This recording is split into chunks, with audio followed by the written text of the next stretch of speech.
2, 3. Testing, testing. 1, 2, 3.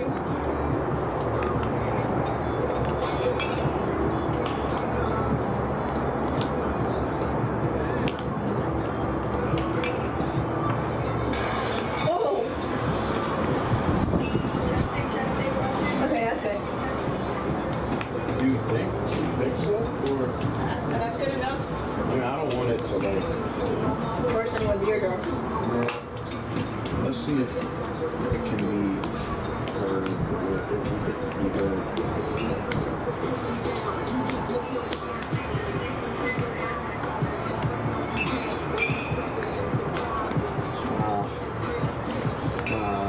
It's not good. Cause it's picking everything up. It's not supposed to pick everything up.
Testing, testing, 1, 2, 3. Testing, testing, 1, 2, 3.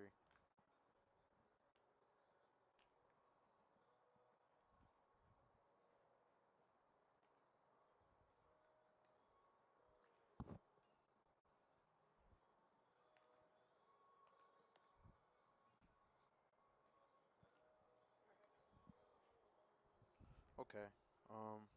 So it was just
Good afternoon, good evening, and at the end of it, I hope it's been a good night. Aaron Thomas here at the Castle. It is game one of a doubleheader between the CCBC Essex Knights and the Harford Community College Fighting Owls.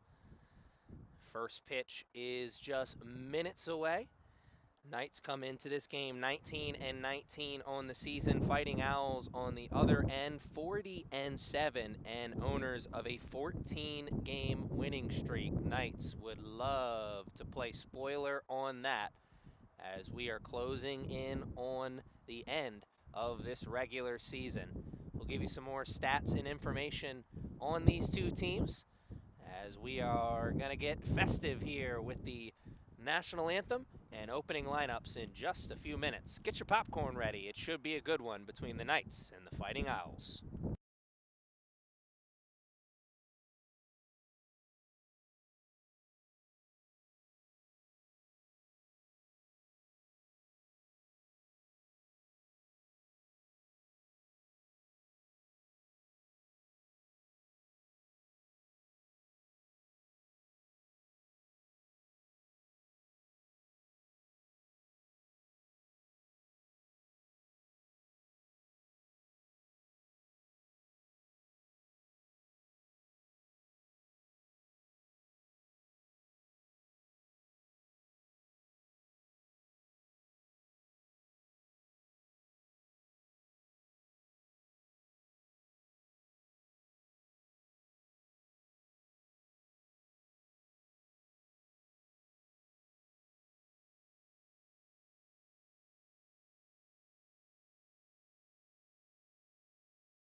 Danner Swift is the starter for the Knights in game one. Swift is 0-0 with 6 appearances this year. Today is just his second start. And he is facing Rodriguez, Livingston, Adamski, the 1-2-3 for the Fighting Owls. Right behind him, or Adamski, is Rodriguez, and then Poole, Elliott, Pedrick, Nielsen, and Mercado rounding out the lineup for the Fighting Owls.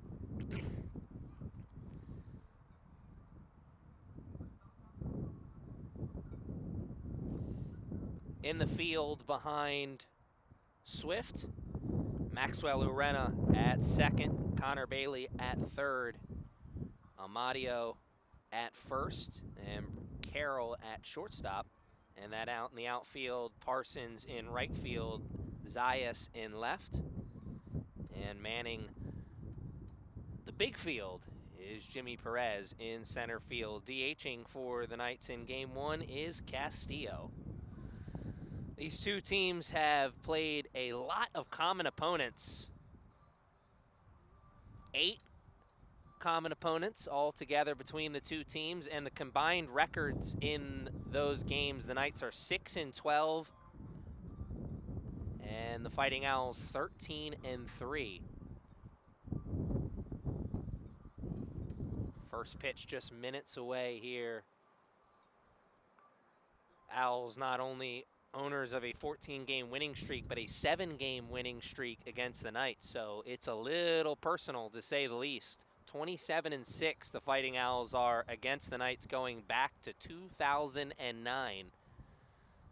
That was a long time ago, though, so these players unaware of those days, but very much aware that they can send the Fighting Owls home unhappy. It's always a rivalry matchup when Harford and CCBC Essex square off. And this is game 1 of our doubleheader here today, and just game 1 of a couple of matchups that the Knights have with the Fighting Owls. Big lacrosse game later this week. But we're playing baseball here today. The action on the diamond here at the Castle on a windy Tuesday afternoon. First pitch underway, and it is for a strike. As Swift comes through the zone with a pretty one. Just misses 2 strikes, as instead the count will move to 1-1. Yariel Rodriguez in the batter's box for the Fighting Owls, leadoff man. Also plays shortstop for the Fighting Owls. He's brushed off the plate just a little bit as that one is high and inside. But Swift has missed on the last 2, moves it to 2-1.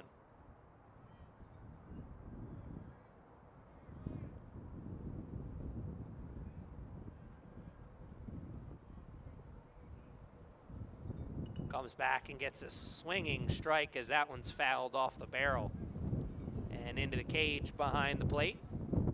Swift looking for an early strikeout on his 5th pitch here.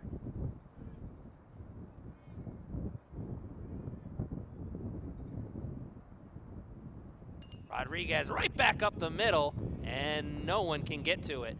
Swift threw the glove down on it, and Maxwell Lorena was running towards it. But it's Jimmy Perez who throws it back into the infield, and it is a leadoff single for the Fighting Owls on a 2-2 pitch. Good job by the leadoff man, Yariel Rodriguez, staying alive with 2 strikes. Knew his man had to come into the zone and made him pay. Ruben Livingston, number 2 hitter now.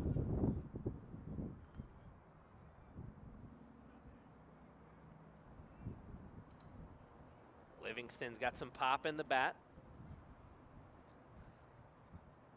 Fighting Owls have some pop throughout the lineup, as Swift trying to catch Rodriguez leaning in one direction, and he's able to get back standing.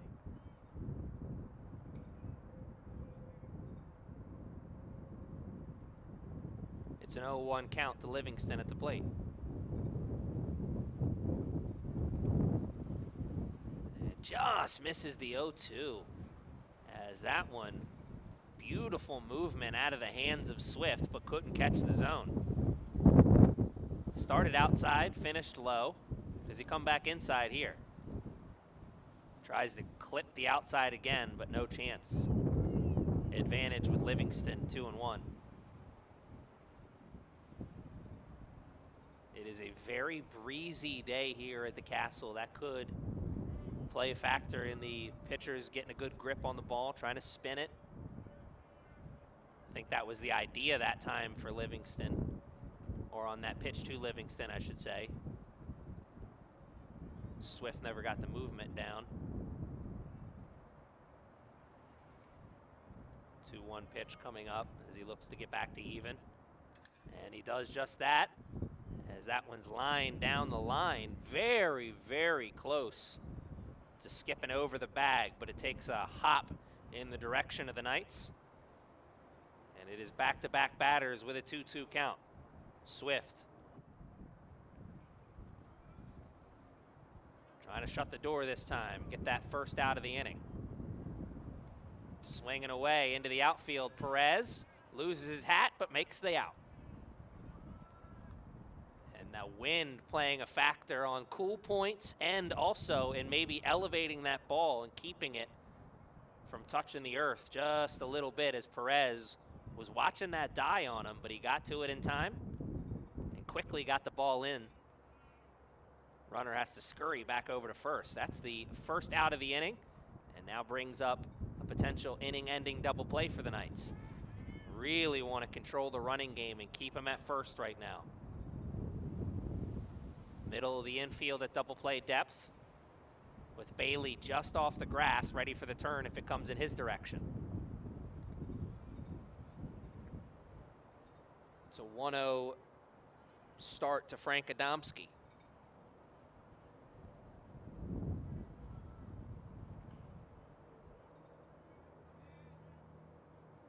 Small lead over at first. Swift holding the ball, now comes and moves it to 1-1.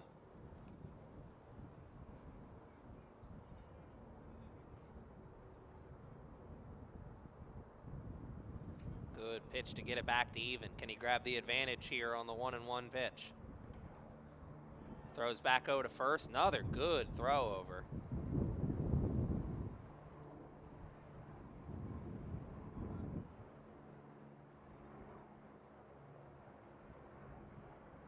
Domsky still waits for the 1-1, and he'll grab the advantage as that comes a little too far inside and moves the count to 2-1.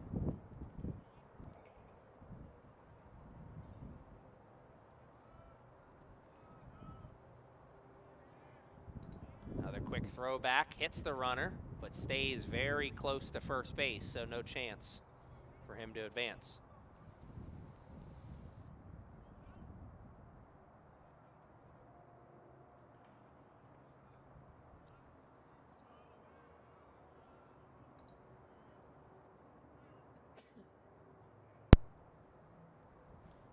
And that one's on the outside. And Swift in danger of losing him, trying not to issue the first walk of the day.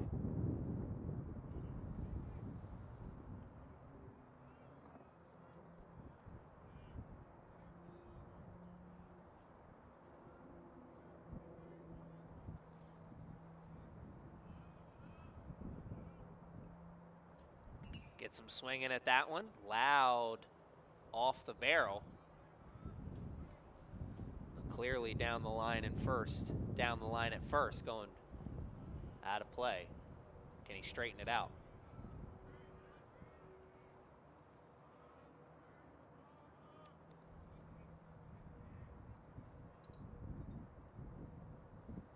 Swinging at that one to Bailey. Throws over to first to get the sure out. And a good, strong throw across the diamond. No chance to get the speedy runner. And it's a fielder's choice, as one runner does move into scoring position. A leadoff single for Rodriguez. Knights are still dealing with it. Couldn't get the 2-for-1 special to end the inning. Instead, they'll have to work with Keldon Rodriguez. And he sees a nice breaking ball to start. But it's out of the zone. Looks like it's a 1-0 start.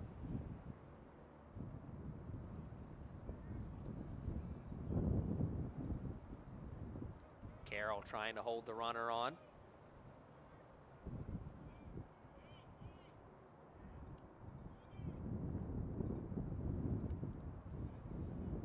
Swift. You can see the light at the end of the tunnel here in the first. 2 outs, but a runner in scoring position for the first time for the Fighting Owls. Rodriguez trying to capitalize.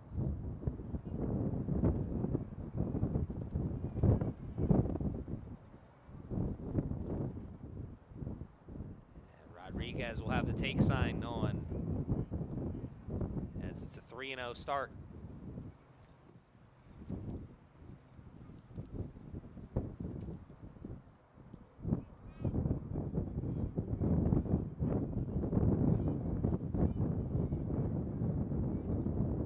Swift comes into the zone, and there was no take sign on. He's swinging on the 3-0.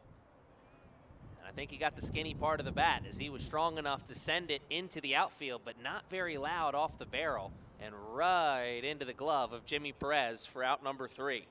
Knights are able to pitch around the leadoff single.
Kyle Tuthill is the starter for the Fighting Owls.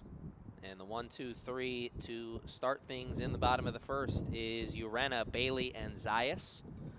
Parsons in the cleanup spot, hoping somebody can get on so the Knights can do some first inning damage. Behind him is Perez, Castillo, Brewer, Amidio, and Carroll rounding out the rest of the lineup. Yariel Rodriguez is at shortstop, Livingston at first. Keldrin Rodriguez out in left. Poole it is the catcher for the Fighting Owls. Elliott in right field. Pedrick at third. Nielsen in center field. And Mercado is the second baseman.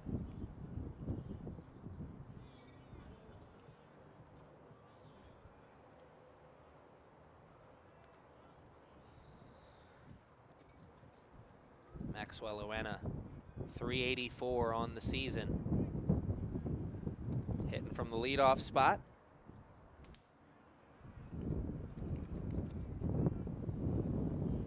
Maxwell is a sophomore from Brooklyn, New York.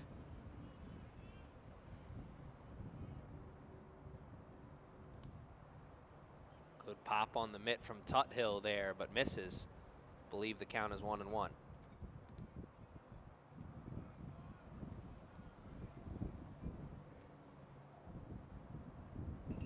Maxwell tinks one back to the pitcher, and Tuthill will take it on the soft toss for out number 1.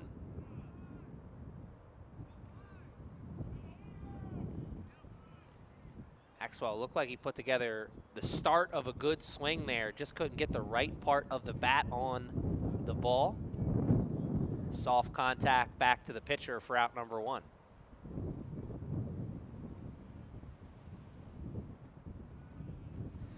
Bailey looks at a strike to start things.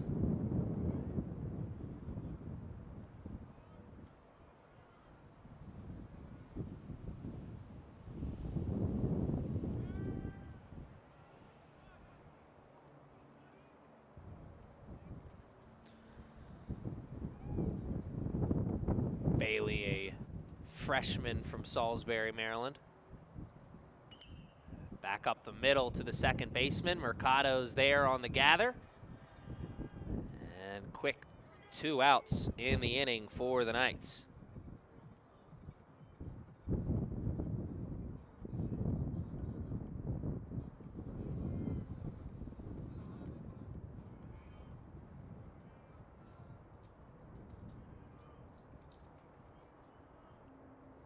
Eduardo Zayas will look to create a little 2-out magic for the boys. Keep this inning alive. As the Fighting Owls are trying to answer the Knights. The 0 of their own here in the bottom of the first. Just misses on the outside there. Zayas with a good eye.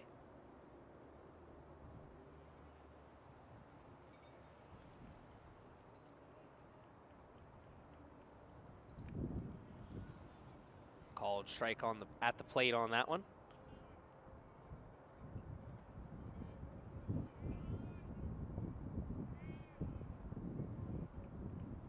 Zayas 1-2 sends that one over to Mercado. It's a busy bottom of the first for him, but it's a 1-2-3 for the Knights.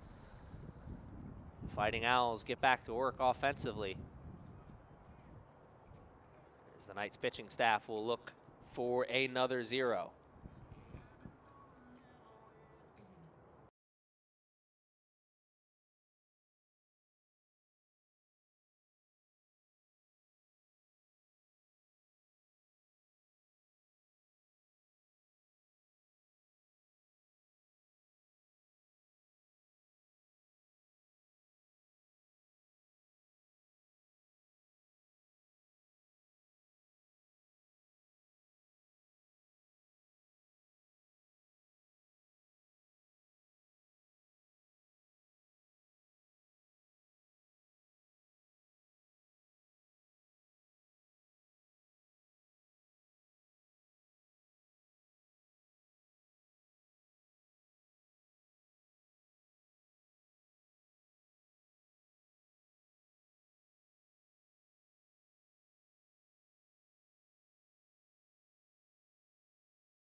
Derek Poole is the leadoff hitter for the Fighting Owls.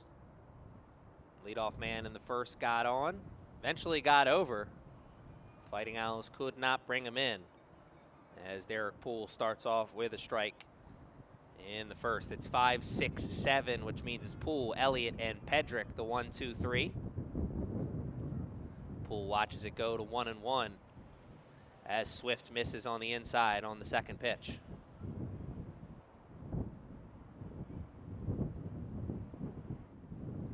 Hands start to come forward as that ball started in the zone but didn't finish. Good eye from Poole. Pretty pitch from Swift. Couldn't get him fishing there. 2-1. Gets him swinging on that one. Moves it to 2-2.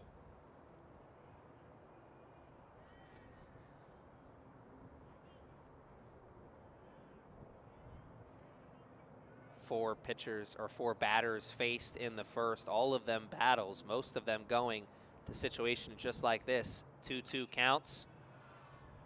Fighting Owls, an aggressive ball club. Very comfortable hitting with 2 strikes on.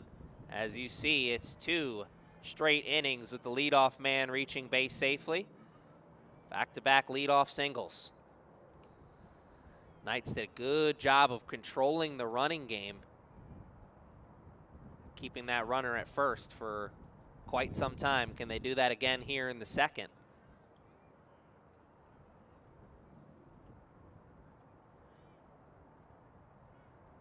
As another battle begins for Swift.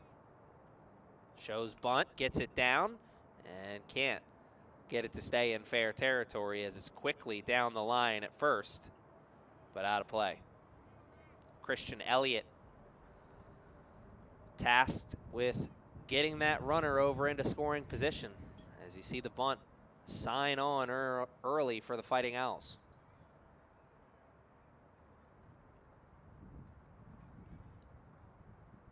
And that's behind him. Did it hit him? It didn't, but Poole is able to take the base on the pass ball, as that didn't just get past the catcher. Took a bad bounce off the backstop and really got away from him. Tough break there for the Knights. Brewer doing the catching for the Knights. Now Swift really got to dig in deep. battle at the plate. Get this out. Maybe with the ball not being put in play.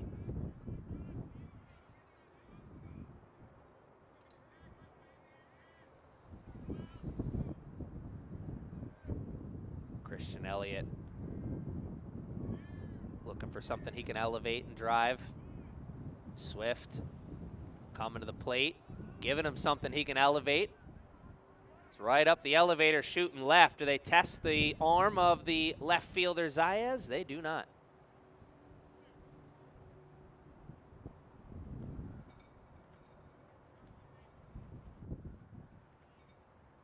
Poole has to stay right there at second base.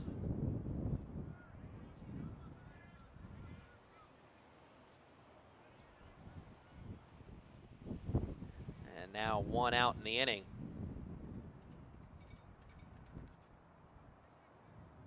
As we have a lefty-righty matchup with Andrew Pedrick.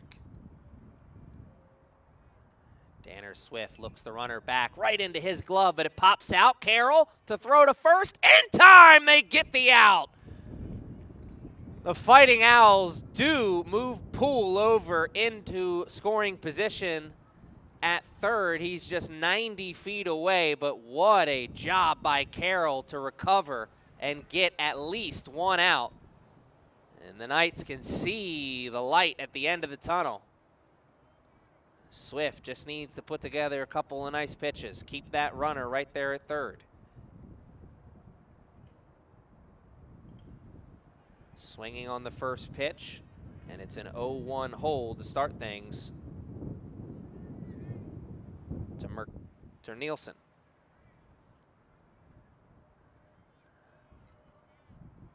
Nielsen, the center fielder for the Fighting Owls, hitting from the 7th spot.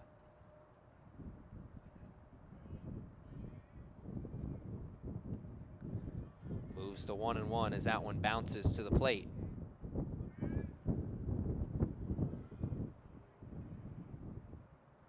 Christian Nielsen looking for something in the zone that he can get a hit off of. Fighting Owls have 2 outs on them, so they're down to their final out. They need a hit. They got to put something in play. Nielsen has the advantage on the 2-1 that just missed outside. Swift trying to get it back to even, trying to shut the door on the Fighting Owls. And now they're down to their last out and strike here in the second.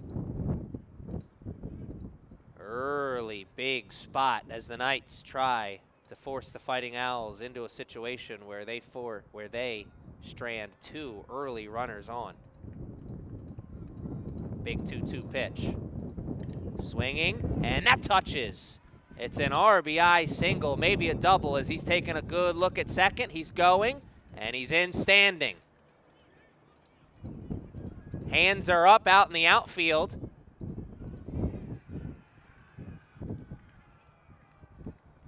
Umpire doesn't realize yet, so we'll await the final call. Runner probably will have to move back to second as Zayas has the ball trapped over in the tarp. Regardless, the Fighting Owls come through with 2 outs and down to their last strike. 2-2 pitch. Roped into left center for an RBI.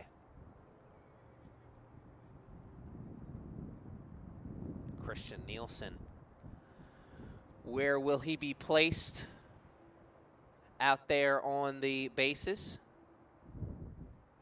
And to toss the baton down 1 as Swift will have to deal with another Fighting Owls batter. It's the number 9 hitter, Mercado, now. As Nielsen took a long stroll around the bases. And he's awarded the triple.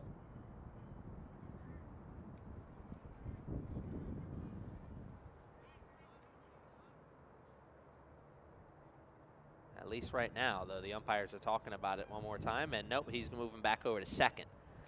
Exactly what I thought. RBI double for Nielsen with 2 outs and 2 strikes on him. Good piece of hitting.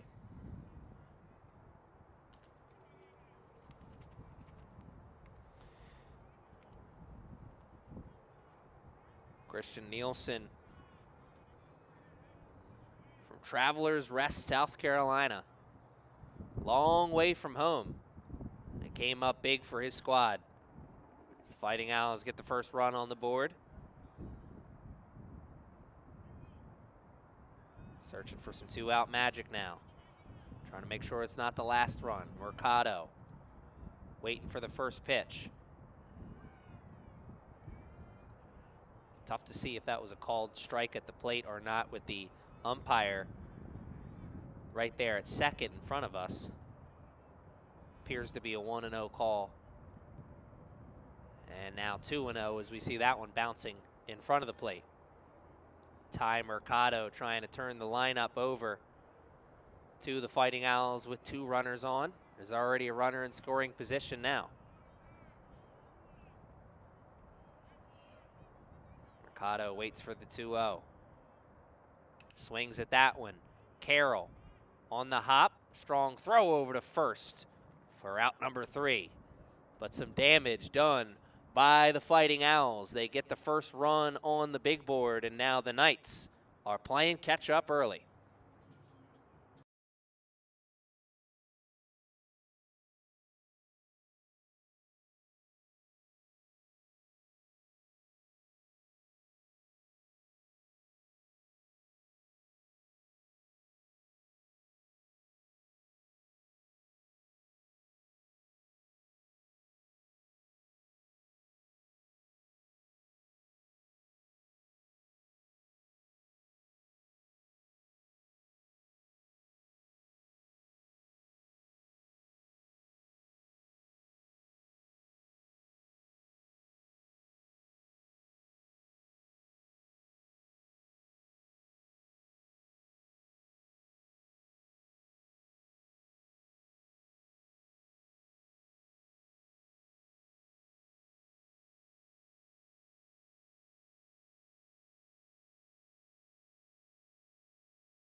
Casey Parsons is the leadoff hitter for the Knights as we start the bottom of the second, which means it's 4, 5, and 6, the trio to start this inning. Parsons, Perez, and Castillo. This game has taken its first turn, and it's in the direction of the Fighting Owls as they score the game's first run on a 2-out RBI double. But the Knights taking the first step on the comeback trail potentially as Parsons eats one for the team and earns first base the hard way as it comes off the arm meet.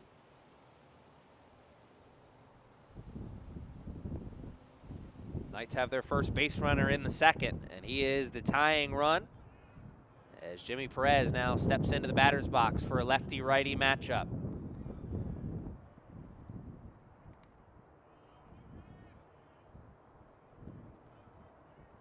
Perez looks at the first one for a 1-0 start.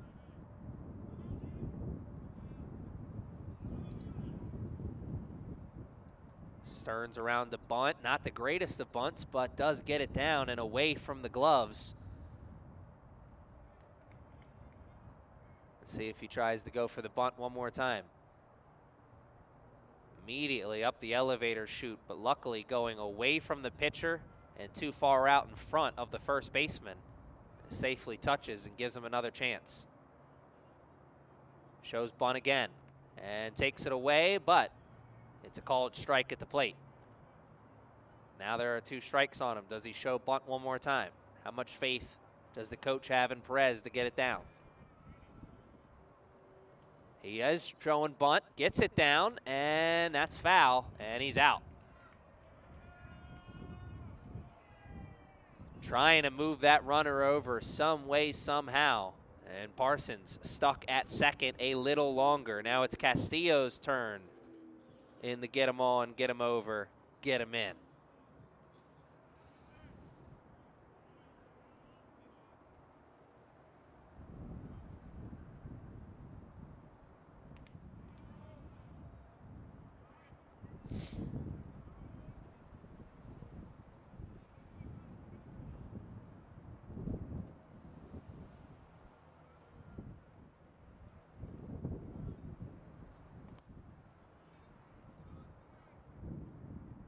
Castillo looks at that one, nice eye.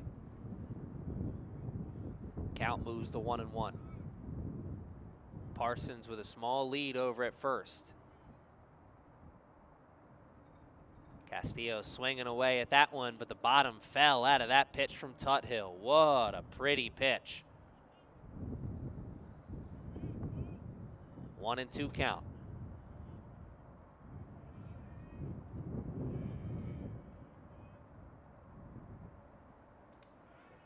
Castillo goes down on strikes as he saw two very, very good pitches from Tuthill. Couldn't get the barrel on one, couldn't swing at the other. Tough break for the Knights as now they're down to their last out. That runner still stuck over at first base. Castillo tosses the baton down to Cameron Brewer. Can the catcher come up big here for the Knights? It was some two-out magic for the Fighting Owls that got them their first run of the day. Can the Knights get their first run on some two-out magic? Brewer started his swing mechanism there as the hands came forward a little bit. So did the hips. Didn't bring the barrel around. Umpire says that was a good idea. It was a ball.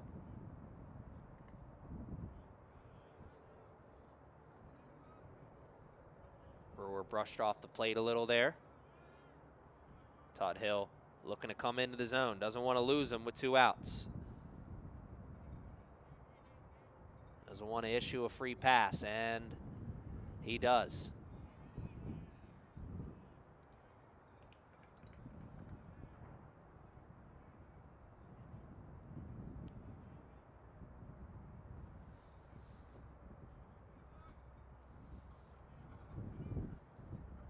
Medio, first baseman for the Knights in game one.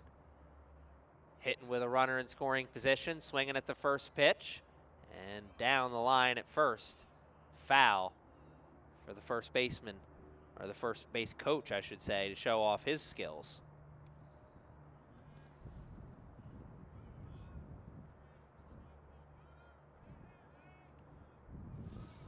Big spot in the game here for the Knights as they have not only the tying run in scoring position, but the go-ahead run right behind them.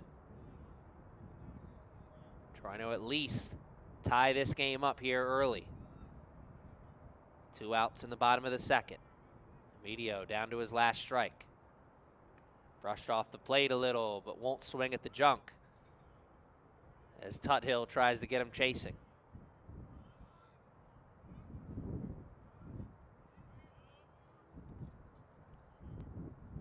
Parsons with a much bigger lead at second base, and his secondary lead is really sizable. If something touches the outfield, he is going to be moving and trying to go home. Medio fouls off a tough one. Staying alive.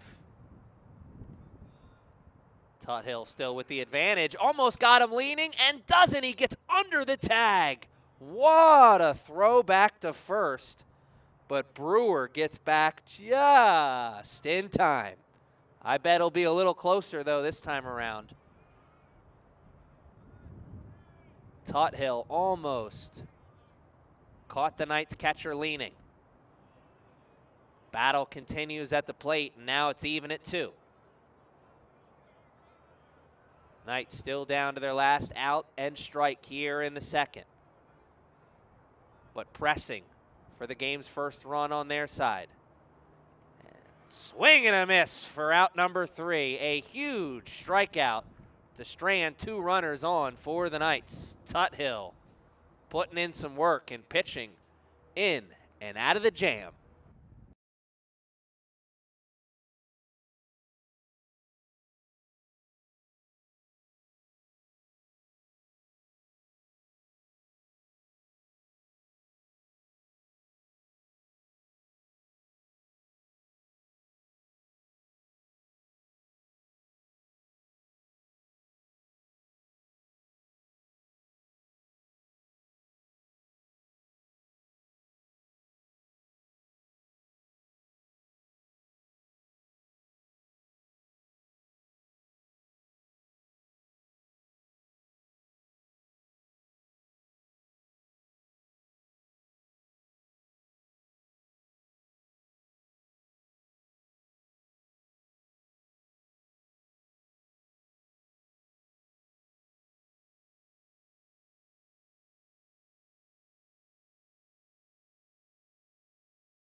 Top of the lineup is here once again for Danner Swift to deal with. Yariel Rodriguez, his second time seeing the leadoff man for the Fighting Owls.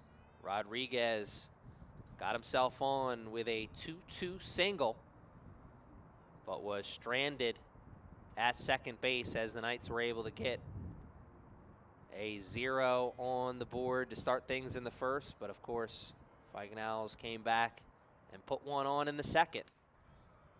And that's where we stand. Fighting Owls out in front by the smallest of margins, just 1.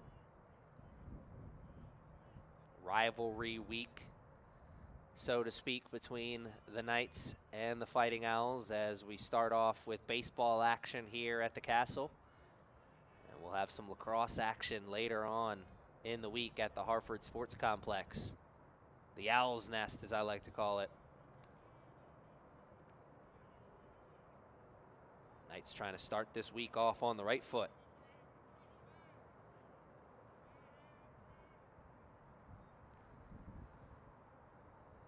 Swift comes to Rodriguez and loses him as it's a walk issued. And Rodriguez is helping his on base percentage. He's reached base safely twice. 1 for 1 with a walk for the leadoff man.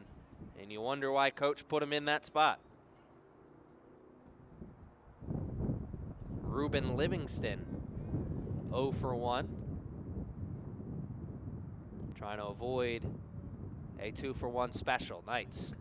And Livingston certainly going to avoid it on that. That's going, and foul. But my goodness, did Livingston put a charge into that one. I told you he had some pop in the bat. Can he straighten it out? Flip side of that coin is Swift. Starts on the 0-1. Runners going. Great throw. He's out. He knew it right away. What a throw from Brewer.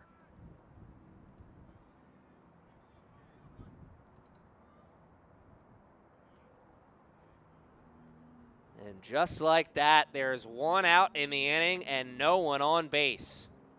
A game-changing moment for the Knights. Flash in the gun. Racing a runner. tugging on Superman's cape. And he shot the laser to second. Livingston down to his last strike as he fouls another one off. Much weaker contact the second time around.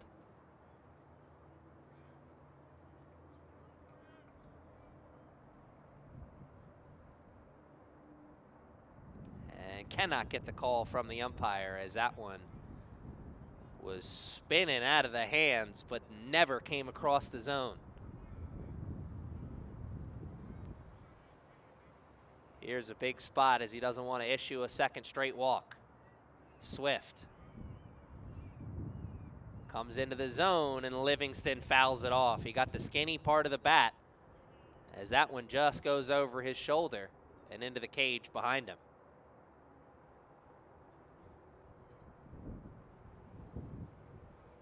We'll have another payoff pitch here.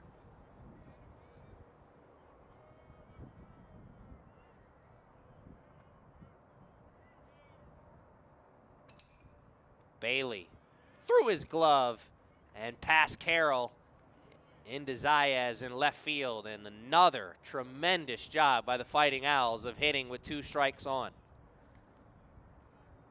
It's the first 2 at-bats of the third reach base safely, but that steal, caught stealing I should say, a huge moment in this inning already. As what could have been maybe first and second or potentially even first and third ends up just being a runner at first with 1 out. Remember, the Fighting Owls started with the top of the lineup here. So it's the number 3 hitter, Adamski, sends it for a ride deep into the gap, and that's off the wall. Livingston getting the hold up, and he's going. And that'll score a run. It is a bases clearing double as Livingston scores all the way from first. Adamski put a charge into that one. Send it into the gap in left center. Off the wall. Good job by Zayas and Perez to get to it and quickly get it into the infield. I don't know who threw the ball. I was watching Livingston head home. We know for sure there's 2 runs on the big board now. 2 extra base hits in the game for the Fighting Owls, both of them scoring a run. It's the second half of the Rodriguez connection.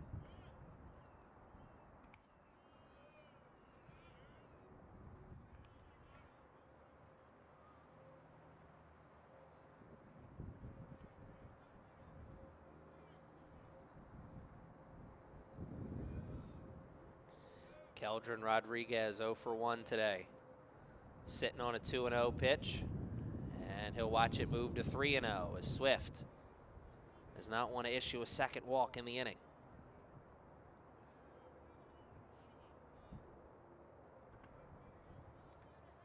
All 3 batters he's faced in the inning have reached base safely. Only out coming on the caught stealing. Fighting Owls didn't have the take sign on earlier at 3-0. And this time I think they did. Good pop on the mitt from Swift. He'd love to do that again.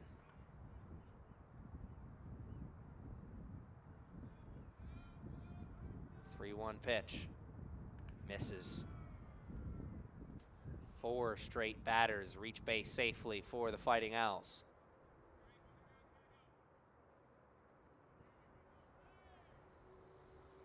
Now with runners at first and second, the Knights could go for some weak contact, maybe get a 2 for 1 special, get themselves out of this inning with just a little bit of hurt.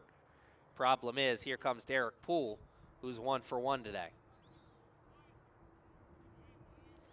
Frank Adamski coming into this game, 35 games played, 44 runs scored, 46 hits, 42 RBIs, and a .407 batting average. He wears number 5, but likes his stats in 4s. I'm sure that's going to find its way onto the desk of a college coach at a 4-year school. Players on the field thinking about playoffs, but also thinking about what could be next in their collegiate careers. The reality of playing at this level. Everybody wants to continue to play. What you do here matters in the classroom, on the fields. Now I'm starting to sound like my dad.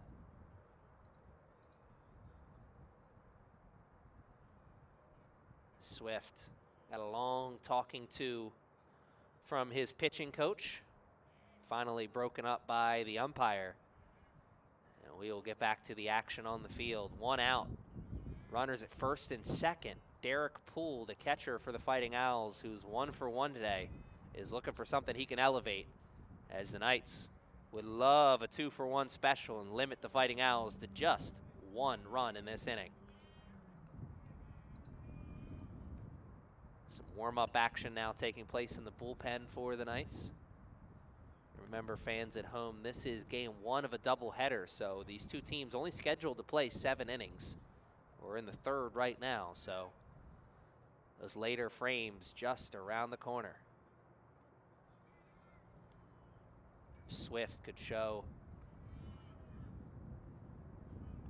some skill and strength, both mentally and physically here, and get out of this jam with just a little bit of hurt. Go a long way in helping his team maybe potentially pull off the comeback. Poole sends one deep and out of the castle. 3-run home run for Derek Poole.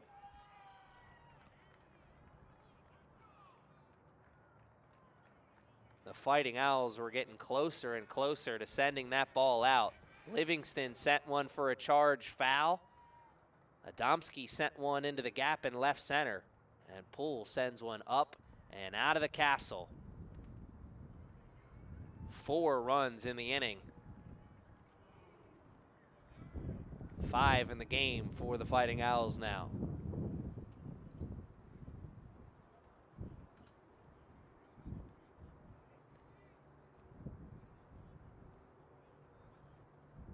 My goodness, you'd love to know the exit velocity on that one, because that was up and out of the castle in a quick hurry. That was up and into the glove of Carroll in a hurry. Even faster out of his glove as he makes the throw over to first, and now there are 2 outs. 1 pitch, 1 swing, 1 out.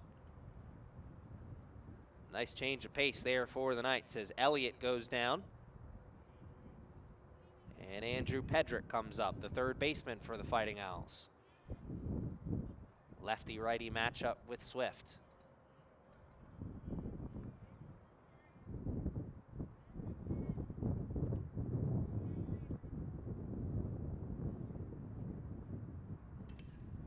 Carroll being tested, showing off the skill as he throws that one on the spin and catches it on the weird hop. 3 outs later and a whole mess of runs later. Fighting Owls in a dominating spot, 5-0 on the big board.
Swing, and at the first pitch and fouling it off.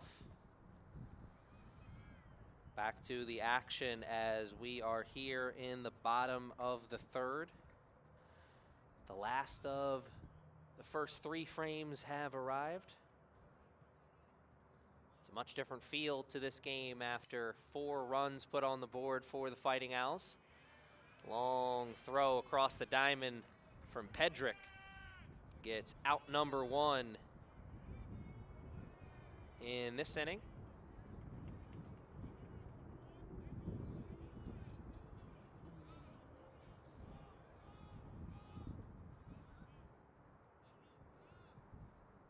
It's the number 9 hitter, Carroll, leading off the action in the third. Maxwell Urena, the top of the lineup, is here. First pitch swinging. The shortstop this time tested, but it's the same result. Strong throw across the diamond, and now it is 2 quick outs in the third. Connor Bailey searching for some 2-out magic as the Knights playing catch up and trying not to leave it all towards the later innings. Bailey looks at that one as that was a beauty of a pitch out of the hand of Tuthill. Some warm-up action still taking place in the bullpen for the Knights. Swift's day may be over. Bailey to count to 1-1. Bailey sends a charge into that one, but right to the center fielder for the Fighting Owls. And it has been that kind of day for the Knights. Close, but no cigar. 1, 2, 3 for the Fighting Owls, and it's their turn to swing the sticks as the sandwich inning has arrived.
Swift's day is not yet done. He's still out there hurling the rock in the fourth and getting a first pitch swinging strike on the Fighting Owls leadoff man in the top of the fourth, Christian Nielsen.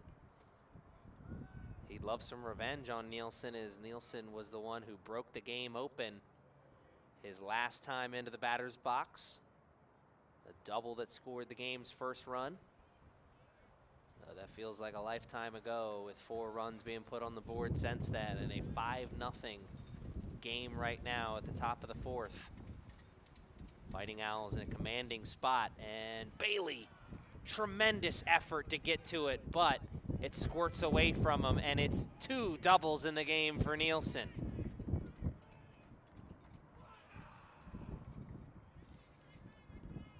The scream Selly to go with it.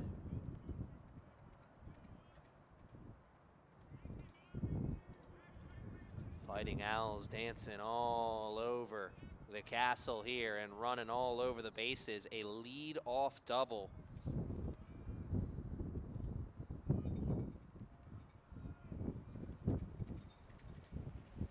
3 outs to work with. And the top of the lineup right around the corner as Nielsen. 2 doubles from the 8th spot as now Mercado and Rodriguez in the on-deck circle.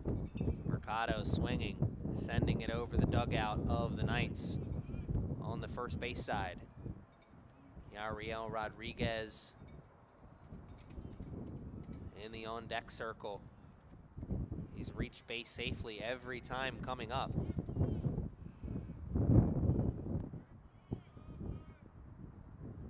Fighting Owls already with 1 run on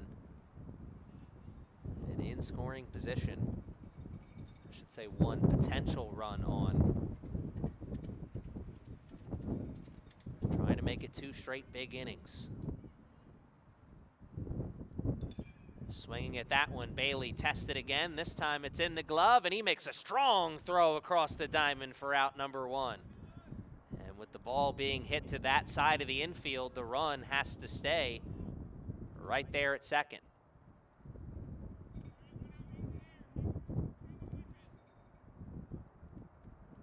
Here comes the top of the lineup. Yariel Rodriguez, 1 for 1 with a walk. Part of that big inning just earlier in this game, in the 3rd.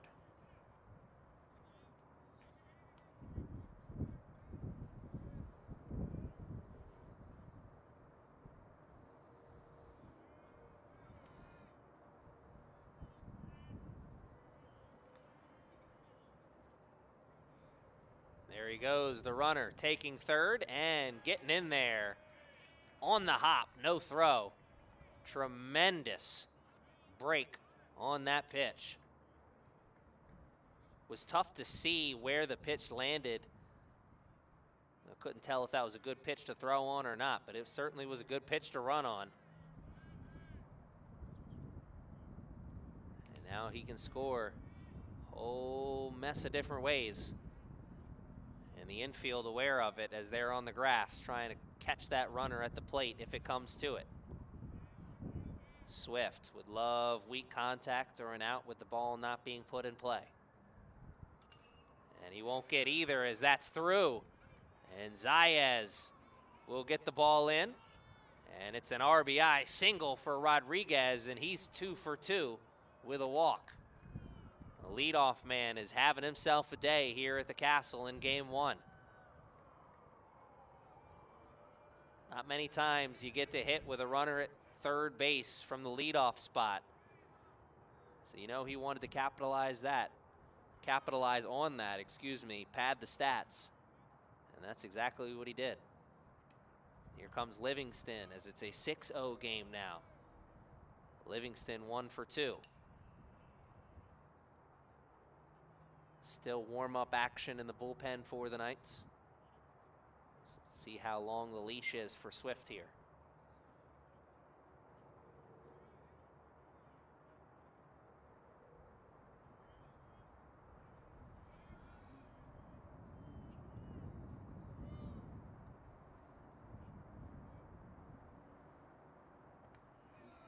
Gets him bending back like Neo, but doesn't get the call.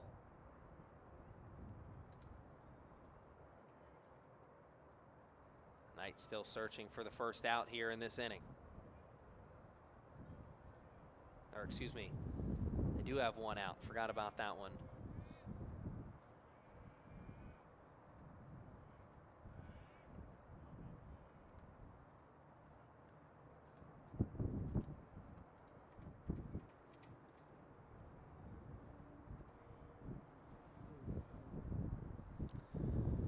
Forgot Mercado.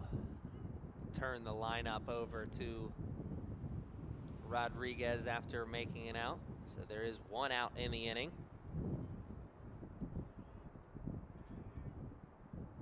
2-1 count. Rodriguez taking second on the pass ball. Taking a long look over at 3rd too, as that one didn't just get past him, got away from him. Going up the first base line. things really starting to take a nasty turn against the Knights right now. Potentially could start thinking about the mercy rule.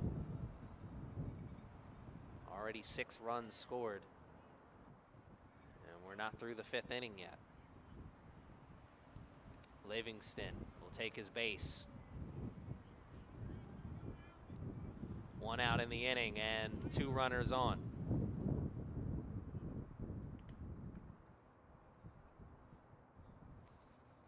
Here comes Frank Adamski. And here comes a new pitcher into the game for the Knights. Adamski will not get to see Swift again.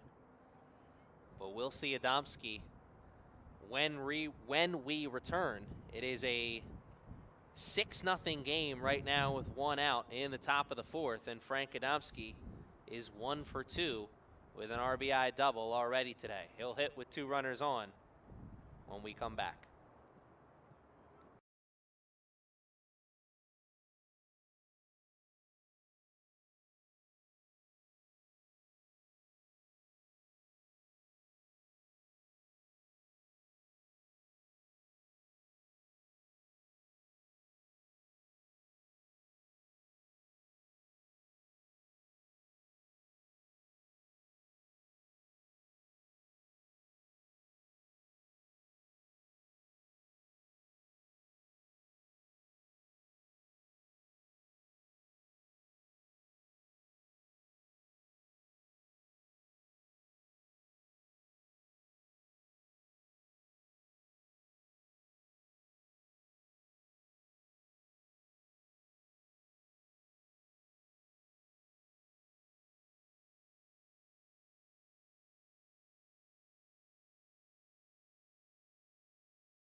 Well, my goodness, that didn't take long.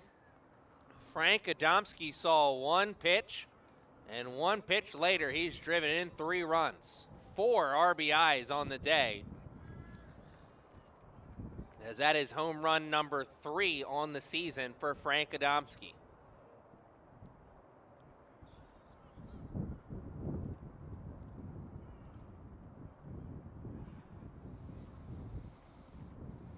And now the mercy rule really comes into play, as it's now a 9-0 game.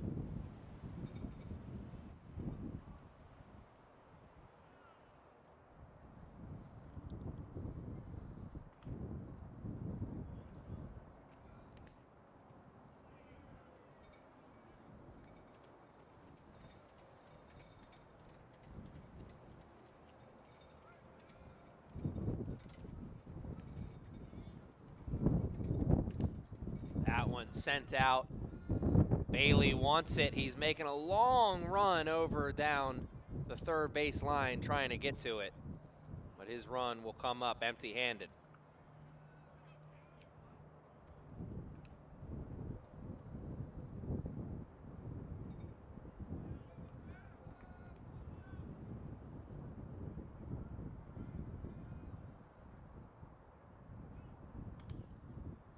Same result this time, but no doubt on anybody's mind that that one's definitely out of play.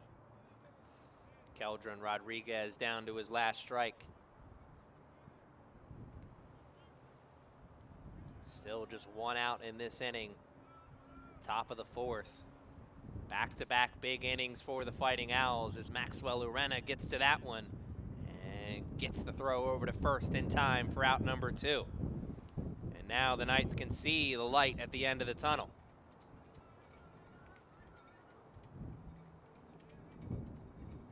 Problem is, big Derek Poole is coming up to the plate, and he's already homered once today. Derek Poole is 2 for 2 with 3 RBIs. And the hand's starting to come forward. Barrel doesn't follow, and the umpire says maybe it should have, as it's a called strike at the plate. It'll move to 1-1. As Mitchell Heinlein misses on the outside that time.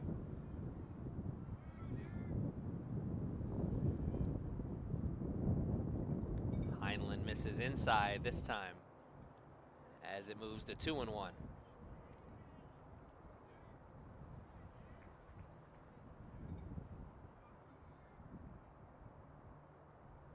2-1 pitch. It'll move to 3-1 now.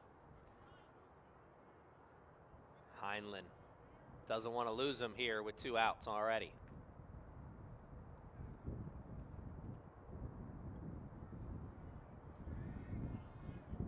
Knights trying to close the door on this inning, and it'll stay open a little longer as it's a walk. And the baton will be tossed down 1. Derek Poole has reached base safely every time up now. Elliott hasn't had the same luck today as he's sitting on 0 for 2.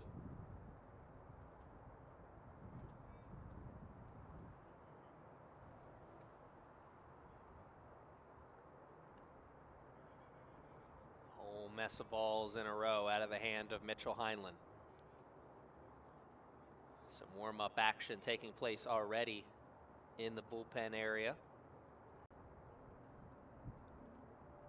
Had some rumblings before the game of a potential bullpen day for the Knights.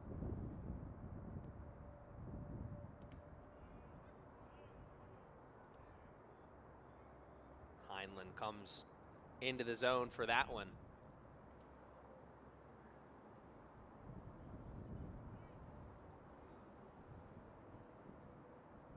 1-1 pitch.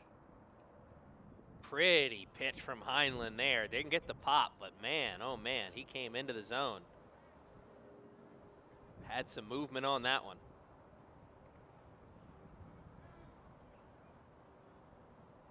Heinlein trying to shut the door on this inning. And there's the throw down to second. It's in time. A second caught stealing in the game for the Fighting Owls, as the Knights got something to be excited about. It's a tough day at the office for them. 9-0. As we are back for the bottom of the fourth when we return.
Eduardo Zayas is the leadoff man in this inning for the Knights, which means it is 3, 4, 5 due up.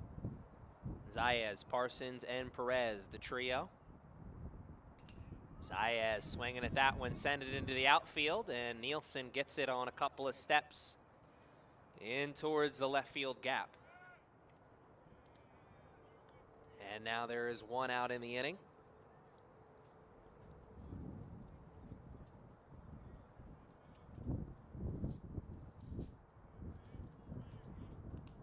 Casey Parsons got hit by a pitch his first time up. That was part of the game where Parsons was actually acting as potentially the tying run. Parsons, far from being the tying run, but he's on in the form of a base runner as he ropes a double down the left field line. Good piece of hitting from Casey Parsons. Wanted to get his swings in and did not miss.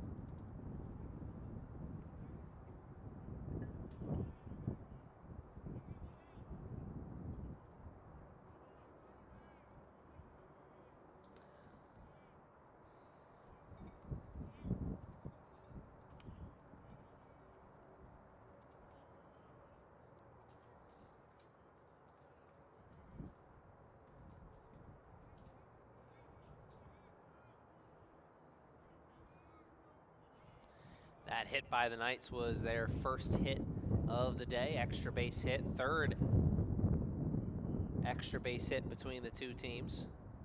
I guess actually fifth. This is 2 doubles for the Fighting Owls and then those 2 home runs as well.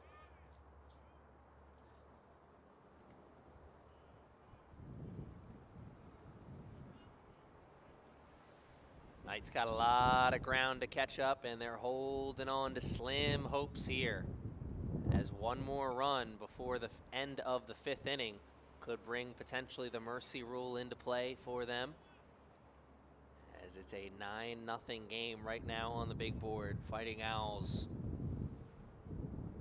in control early. The Knights got a 0 to start things in the first, and then it's been nothing but runs every time up for the Fighting Owls outside of that. Tuthill wanted it, but his third baseman called him off of it. Somewhere John Smoltz is waving his fist at the air. Pitchers can make plays too. Tuthill's been making more than a few plays for his team here today as our good friends from Chick-fil-A Nottingham Square pull up. A welcome sight for all the fans here at the Castle, always.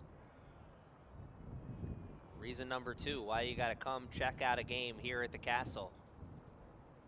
Before the season is over, before the summer starts, the spring semester, the spring sports season finally almost coming to a close here, as it's been a long baseball season.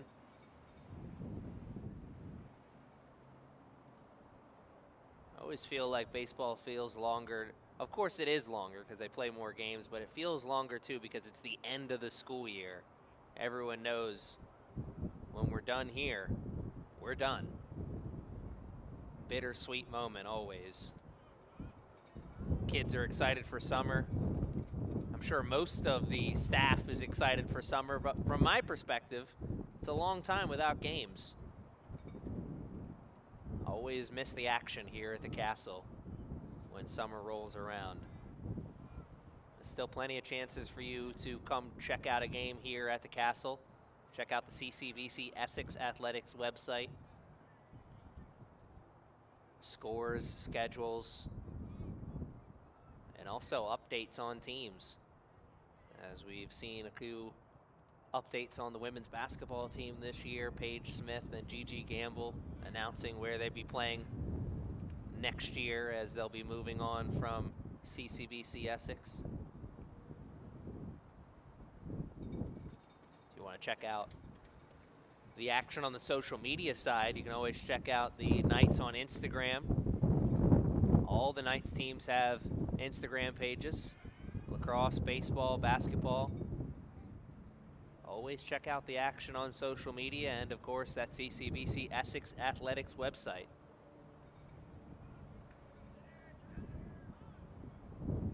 Parsons is at second after the double.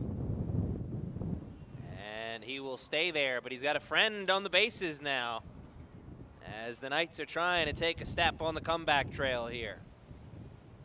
It's Cameron Brewer's job to keep the inning alive. Some two-out magic. That's what the Knights are searching for. Brewer sitting on 0 for today. That's because he got a walk his last time up. He is looking to get some swings in this time around. He's had a big hand in this game defensively, controlling the running game for the Fighting Owls, catching 2 runners at second base as he's shown off the cannon. Breeze is really picking up here at the Castle, as it's been a breezy day most of this day. Couple of brief moments where it slowed down and the sun was shining bright, but outside of that, a chilly April afternoon here in Baltimore, which is no surprise to anybody.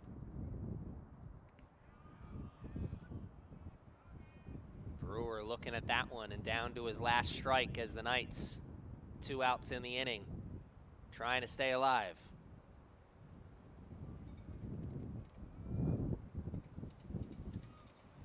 Tuthill comes to the plate and does not get Brewer fishing on that one out of the zone. Count moves to 1-2.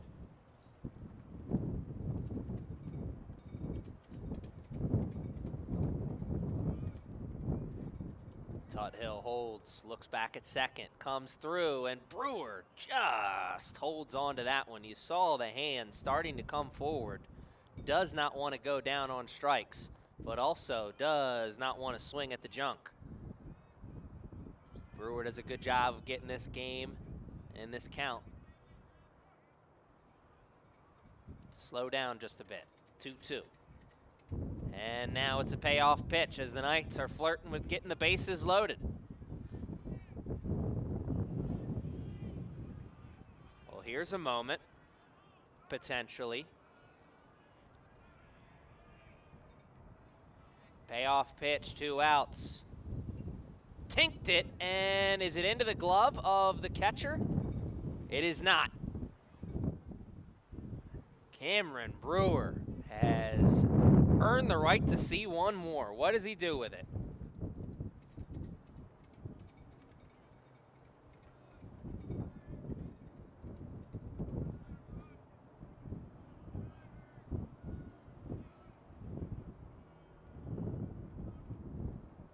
Another payoff pitch awaiting the fans here at the Castle as the umpire clears off the plate.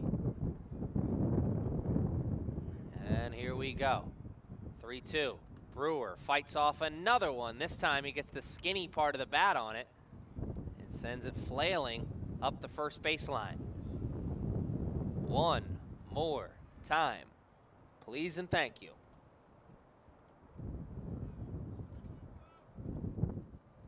Cameron Brewer hoping third time's the charm.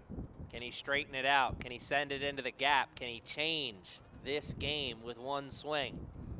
And tries to get him leaning over towards second. No one's covering the bag. We're going to delay the inevitable. This payoff pitch. The battle. It's got to come to an end at the plate. Who's going to win it? Cameron Brewer's going to win it. What an eye. That was oh so close. You saw the dugout for the Fighting Owls, or I should say you heard the dugout from the Fighting Owls. They thought that was strike 3. Umpire says nay, nay. They're loaded for the other side. Meeting of the minds on the hill for the Fighting Owls as they want to make sure that that 0 stays on the board.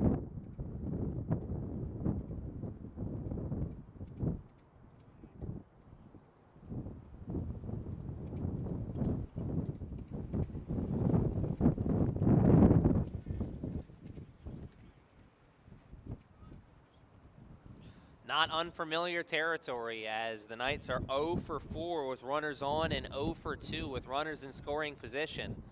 They need to reverse that trend right here, right now.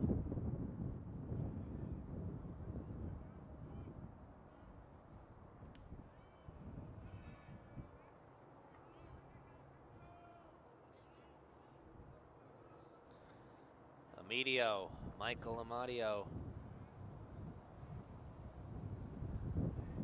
Swinging the stick in a big spot for his team.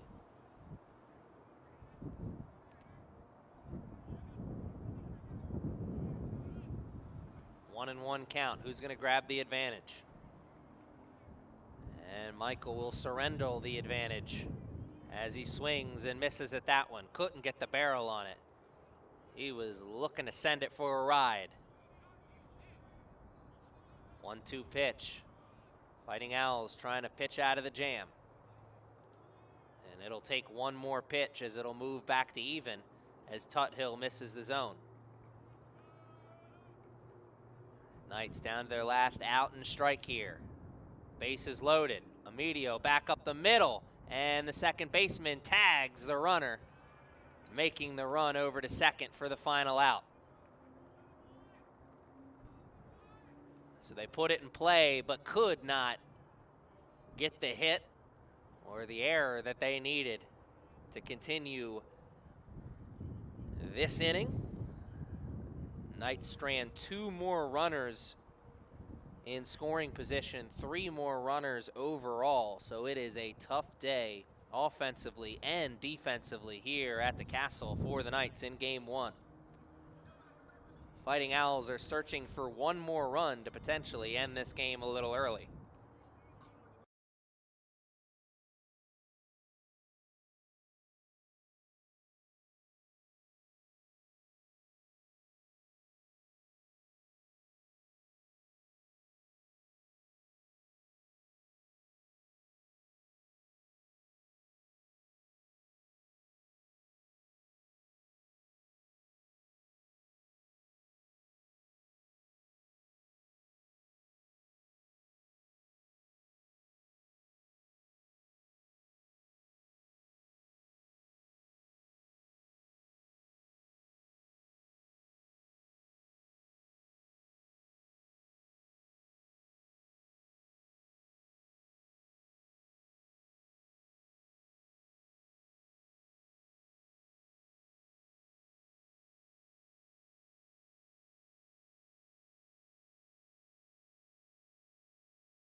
And now 2 pitches in, it's a 2-0 count to start things to the Fighting Owls leadoff man in the inning.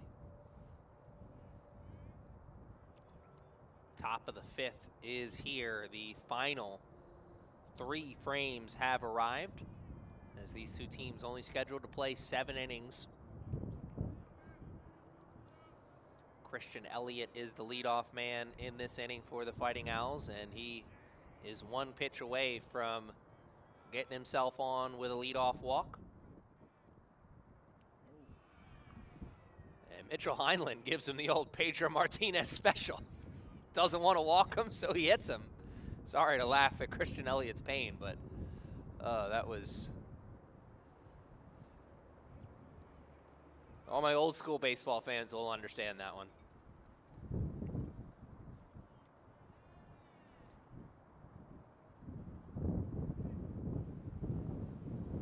Leadoff man in the game now is 5 for 5 for the Fighting Owls, and that is a recipe for victory.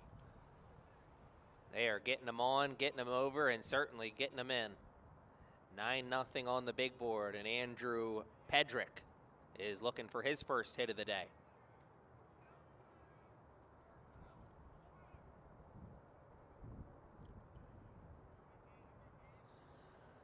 Runners in scoring position. The Fighting Owls are currently 4 for 9 in the game, hitting 444 with runners in scoring position. Also, nice little recipe for a win.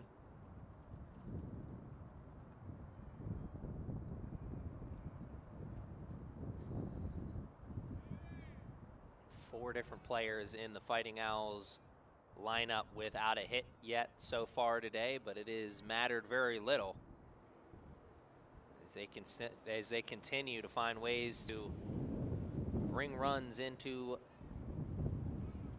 this game and around to score. Of course, a big part of that, 2 separate 3-run home runs. You'll win a lot of games when you hit 2 3-run home runs.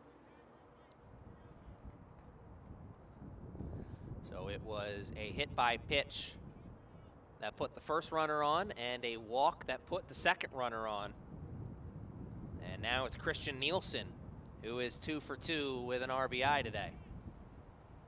His 2 hits, extra base hits. He has doubled twice. Looking for more RBIs. The center fielder for the Fighting Owls coming up in a big spot. He's facing a pitcher who has struggled to find the zone here in the top of the 5th. 9 straight balls thrown by Mitchell Heinlein.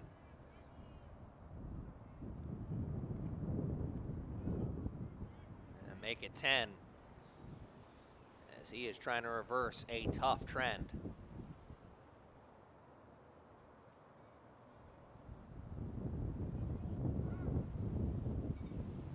Heinlein comes to the plate and he hits another batter as now they are loaded. And a warning will be issued. Of course, certainly not doing it on purpose, I'm sure. Windy day and also already down 9 runs. What's the point of hitting them? What message do you send? Not that they're sending many messages at the junior college level, but it is still baseball. Infield is on the grass here, trying to catch that runner at the plate if it comes to it. And Mitchell Heinlein cannot reverse the trend as that one oh so close to the strike zone. But Ty Mercado starts off with the advantage, 1-0. And there it is, finally. All good things must come to an end, and even the bad things end eventually as well. Mitchell Heinlein moves it to 1-1. And that's back up the middle, but it got through Carroll. 1 run scores, and everyone else just moves up 1 base. Good, strong throw to the plate from Perez as that got to Brewer on 1 hop.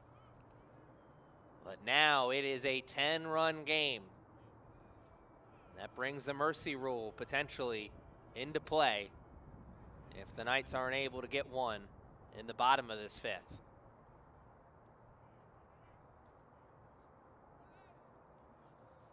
Top of the lineup comes back around as Mercado singles, drives home Rodriguez.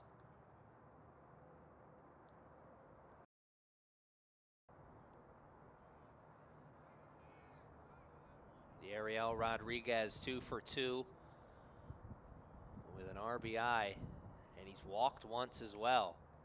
He's helped out his on-base percentage in a big way here today and helped out his team potentially secure a victory.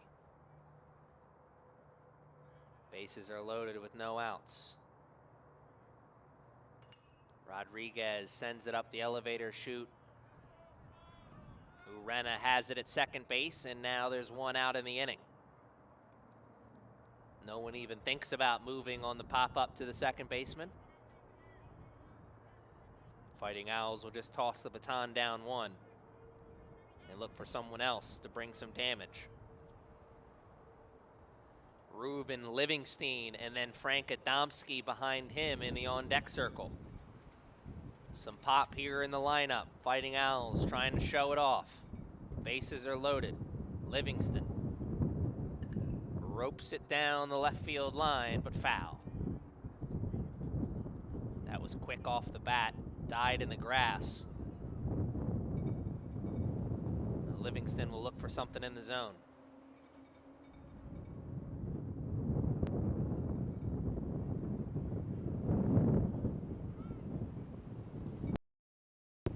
And that one's on the outside, moves the 1-1.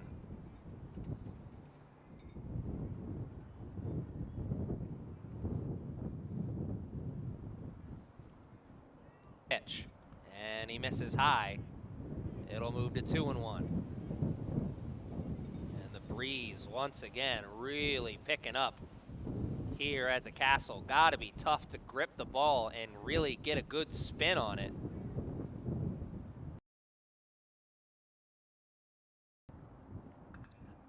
Livingston watching the breeze take that one foul.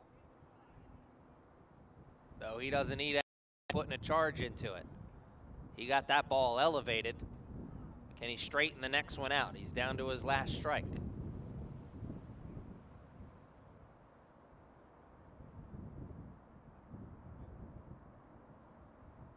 And Livingston. Beautiful pitch from Heinlein as he gets the pop on the mitt and catches Livingston looking.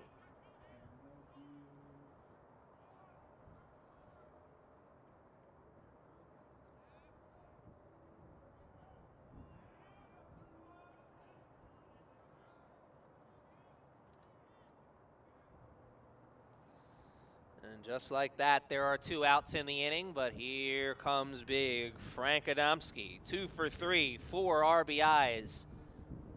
And he has left the yard once today. He's actually got 2 fourths of the cycle already covered. The homer and the double. And everybody's going to stay right where they are as that one gets away from the catcher but stays in front of him as he blocks it well.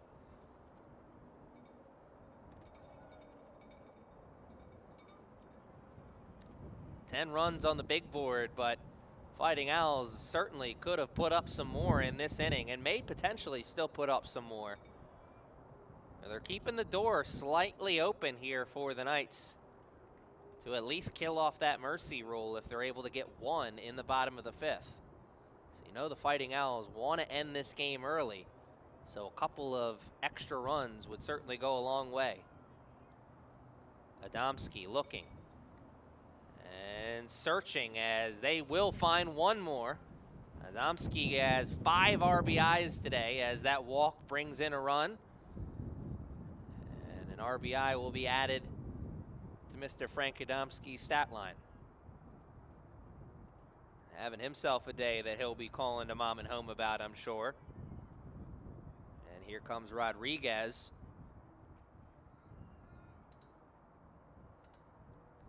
Who was one of 4 players without a hit so far in this game. That has changed as Mercado got a hit. Now Rodriguez is one of 3 players in the Fighting Owls lineup without a hit. 11-0 on the big board. 2 outs in the top of the 5th. Heinlein, Rodriguez right to Perez in center field as that dives right in front of him and into his glove for out number 3. Damage done once again for the Fighting Owls. The Knights need to score 2 runs in this inning to stay alive.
And here we go. The Knights down to their final 3 outs. And I know that sounds silly because we're in the 5th, but the mercy rule in effect. So the Knights need to get this under 10 runs. And they need to do it now, or game number 1 will be going in the direction of the Fighting Owls. And if that is the case, it'll be the Fighting Owls' 15th straight win and their 8th straight win over the Knights. A strike out of the hand of Tuthill to start things.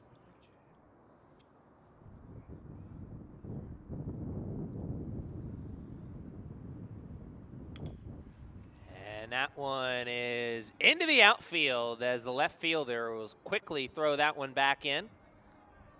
And that is exactly what the doctor ordered for the Knights, as they are looking to stay alive in this game.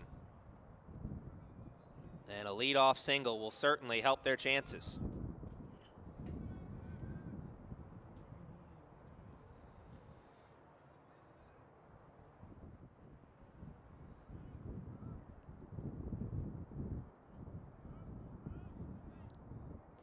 That was Chase, who came in as a pinch hitter for Carey. Line up over to Maxwell Urena.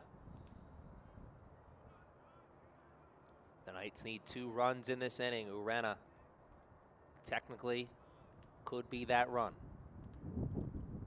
Bounces to the plate over the head of the catcher, out of play. Will they allow the runner to advance to first? And they will. Or excuse me, to second. They will. Chase was quickly running. As you saw, that one had pass ball potential coming towards the plate. Started low, ended even lower. Urena looks at the strike.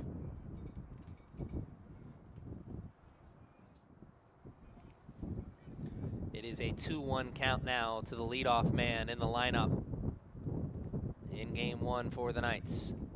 Maxwell sends it over to his second base counterpart, and it's a fielder's choice for out number 1. Maxwell does get the job done, hitting it to the left side of the infield and moving that runner over to third base. 90 feet away from the first run of the day for the Knights now.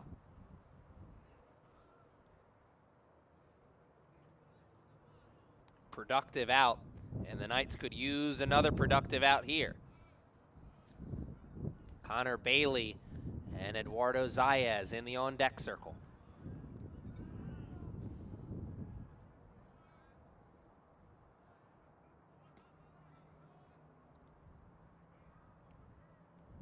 Swing and foul down the third base line. Wasn't loud coming off the bat, so you thought maybe that was going to be a slow roller. And a tough play for the third baseman. Takes a good bounce for the Knights, so to speak.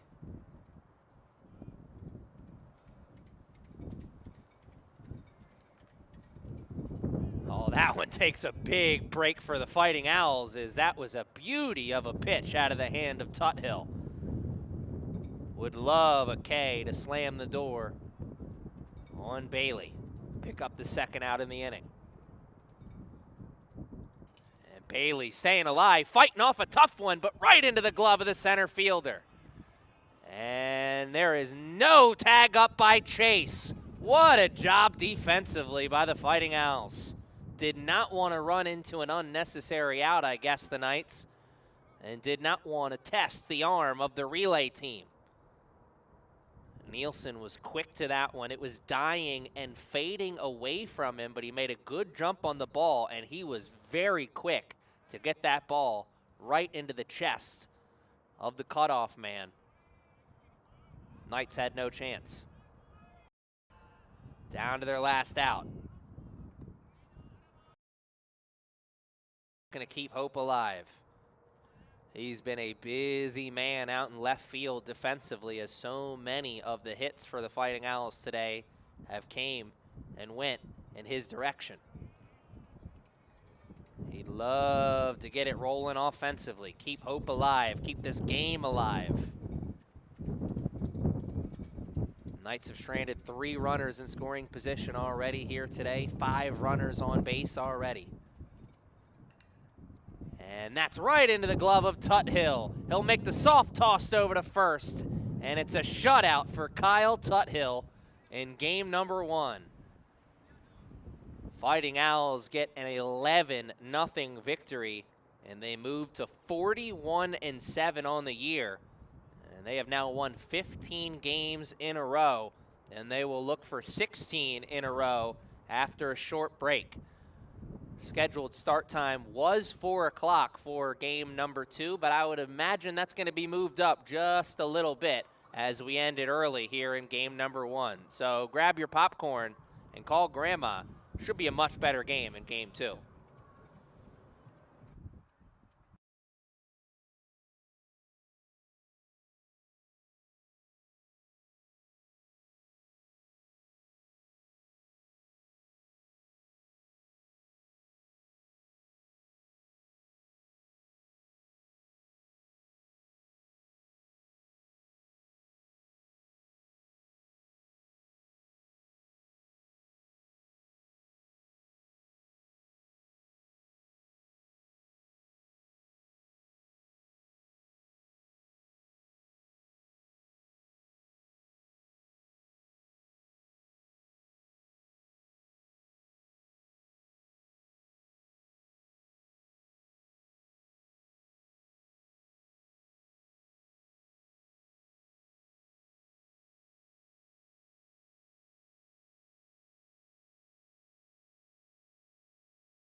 Welcome back to the Castle here at CCBC Essex. Aaron Thomas in the broadcast booth with you once again as we are looking to wrap things up on this Tuesday afternoon. Game 2 between the Fighting Owls and your CCBC Essex Knights. The Knights are looking to get the sweep of the Fighting Owls and looking to play spoiler on what has been a tremendous season so far for the team over there at Harford Community College. Owls 41-7 came into this doubleheader with the Knights 40-7 on the year, and winners of 14 in a row. That win streak moved to 15, and their total wins on the year moved to 41 with the Game 1 victory, with the Game 1 shellacking, really. And speaking of wham bam shamalam, a one-pitch double to start things for the Fighting Owls. Logan Castro's first pitch to the plate is turned on by Ryan Albin and sent deep into the right field gap. And they're touching the fence early here at the Castle in game number 2.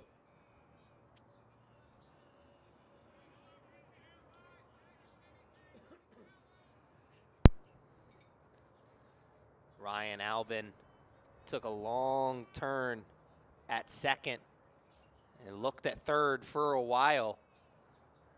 Knights defense was able to get the ball into the infield just in time for him to stay at second base. Jeremy Reyes is the number 2 hitter in the lineup, and we have a lefty-righty matchup here.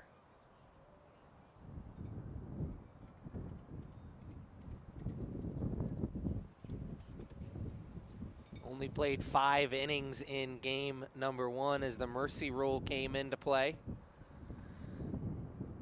A lot of productive innings for the Fighting Owls in that game. 11 runs scored total.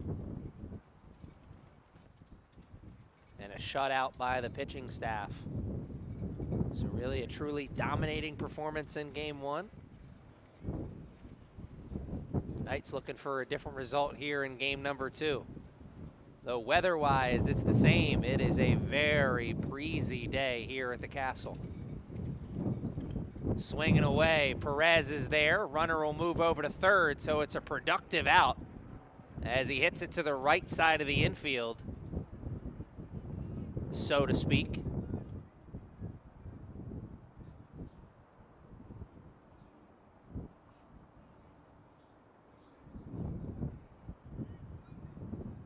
Moving that ball over to the left side of the infield, allowing the runner to move over from second to third as Perez had to take the out at first, the shore out. Doing the right thing offensively, the Fighting Owls. A productive out. They got him on, they got him over. Can they bring him in? They may have the right guy swinging the stick. Frank Adamski. Long ball in game number 1 and a whole mess of RBIs. Early RBI situation for him. And he doesn't blinch. Or let me try that again. He doesn't flinch at that one as it's behind him, out of the hands of Logan Castro. Middle of the infield, very close to the outfield grass, so they're expecting hard contact off the bat of Adamski. And they're getting it right into the glove of the third baseman. Throw across the diamond, not in time, so that's an RBI. But what a play. I think that's Ota. We'll see officially here as we look at the scorecard. Oh, hustle gets you mighty far in life, and it robbed Adamski of extra bases, as indeed that is Ota at third. Throw across the diamond, certainly not in time, but kept the ball in the infield and kept Adamski right there at first base. But an early RBI for the number 3 hitter in the Fighting Owls lineup. Here comes Ruben Livingston.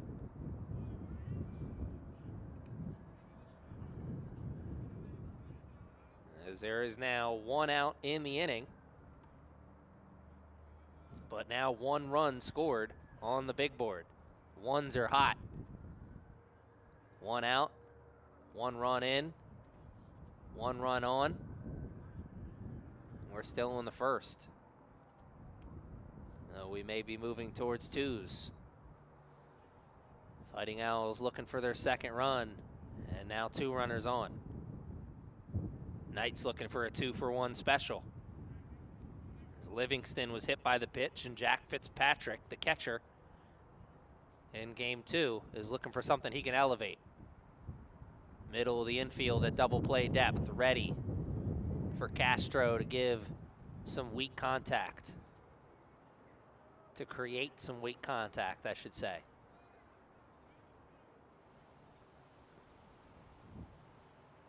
And there it is. Urena, 1. And it's not in time over to first for 2, so they will have to settle for the fielder's choice and runners being at the corners. That was hit hard off the ball. Good turn by Urena, even better turn by Perez at second, but the runner just too speedy down the first base line. And now they're at the corners with 2 outs. 1 has already come across, and the Knights want to make sure that it is just 1 coming across. They want to keep this game manageable. They stranded 5 runners on base in game 1, so they had their chances offensively. Maybe here in game 2, they'll capitalize on those chances. Jack Fitzpatrick finds himself on first after the fielder's choice, and it's Ausmus, the number 6 hitter, as we're moving down the lineup in the first inning. Another lefty-righty matchup with runners at the corners, 2 outs. The play is at the easiest base, wherever you can get an out.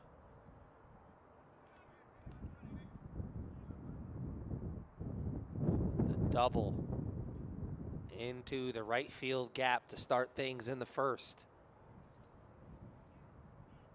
Knights trying to limit the damage here. Castro gets the contact off the bat.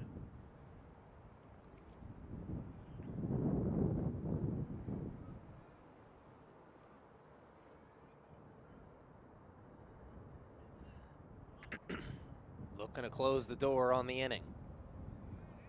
Looking to get in and out of the jam. Ausmus looking to stay alive. He's earned the right to see 1 more. What does he do with it? Castro comes very, very close to the zone. Wanted the outside portion of the strike zone. Did not get the call from Zebra Stripes.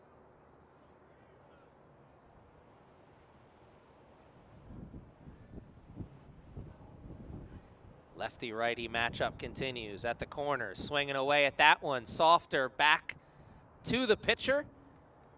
And that is out number 3. 1 run comes across the score for the Fighting Owls. They grab the first lead of the day, which is familiar territory for them in game 2 of our doubleheader.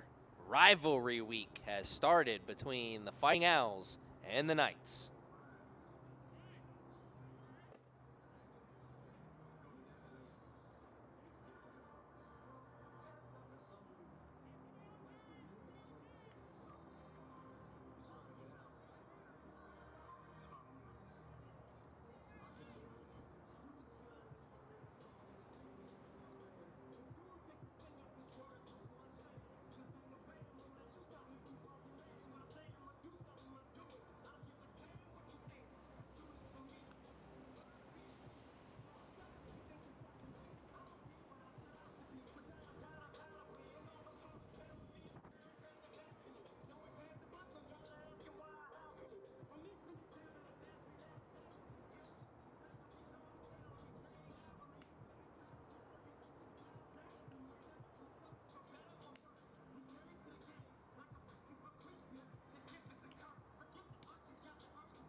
Maxwell, Urena, Ota, and Parsons is the 1-2-3 to start this day on the bottom of the first for the Knights.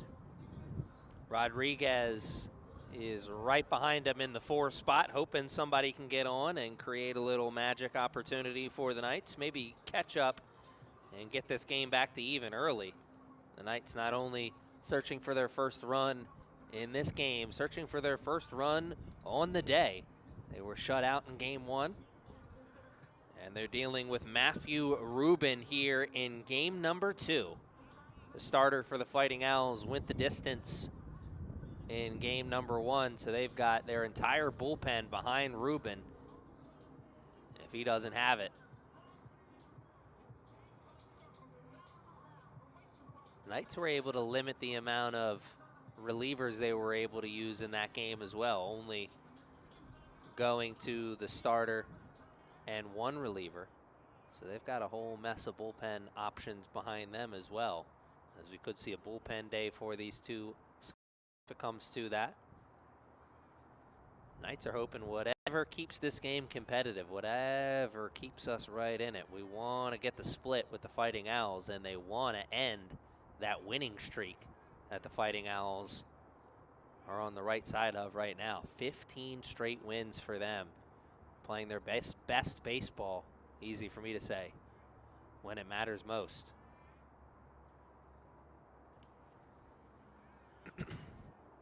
When the season starts for the big boys in the big stadiums, that always means that the college season is coming to an end right around the corner. The playoffs will be starting very, very soon. We're already almost at playoff time for lacrosse,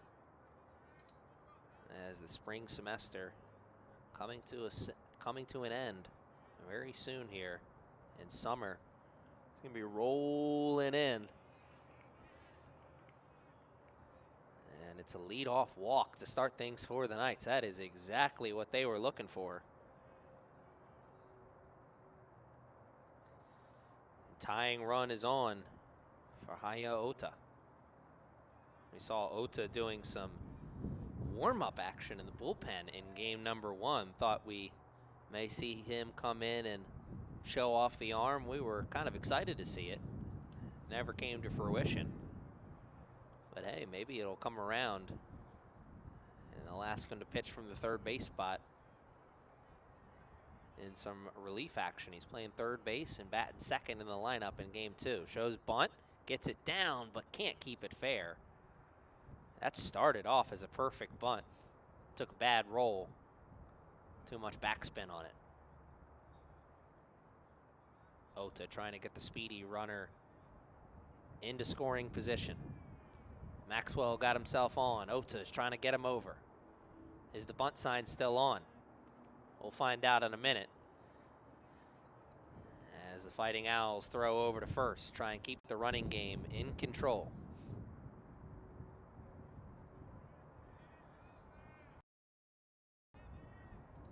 Ota swinging away at the next pitch, so the bunt sign is off.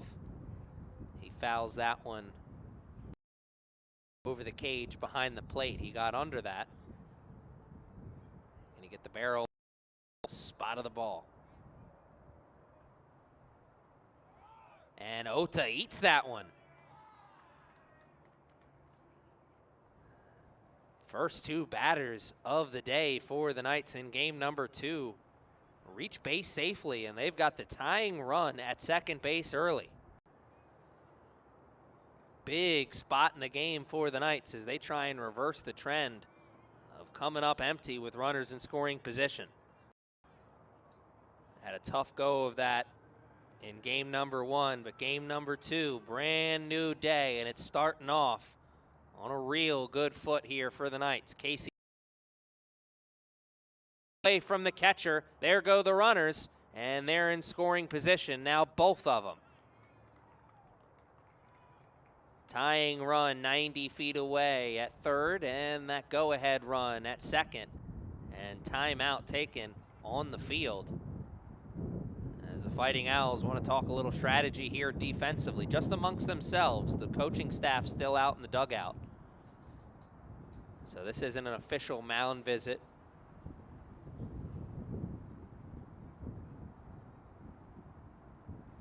Things really taking a turn in the direction of the Knights right now. Parsons looking for something he can elevate. A productive out could tie this game up. Parsons had a double down the left field line in game number 1. He'd love another one here in game 2. Here comes the pitch. Parsons swinging and missing on that one. And that'll move the count to even at 1.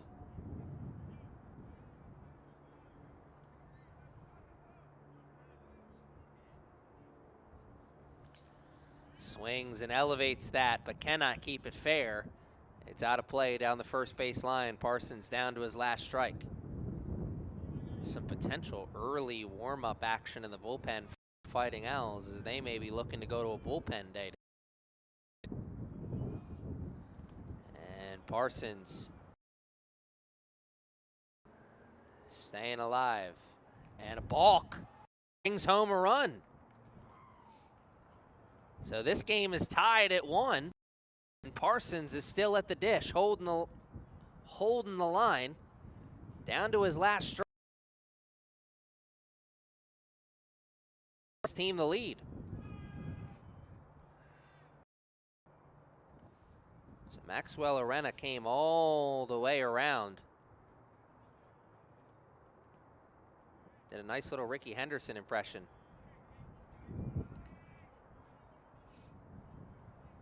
Parsons waits the pitch and fouls it off down the third base line as the third base coach shows off the skills. Parsons continues to stay alive in this AB. Brand new ball game once again as the Fighting Owls' 1-run lead has been erased. We're tied at 1 now. And we are getting close to having the runners at the corners. Parsons not swinging at the junk. Good job by the catcher to hold on to it. Make sure the runner couldn't move on the pass ball. Parsons elevates that one, and it won't leave the infield, so Ota has to stay at third. And now there's 1 out in the inning. Parsons racks up pitches on Matthew Rubin, but it's Lorenzo Rodriguez Pozo's opportunity to have a productive AB.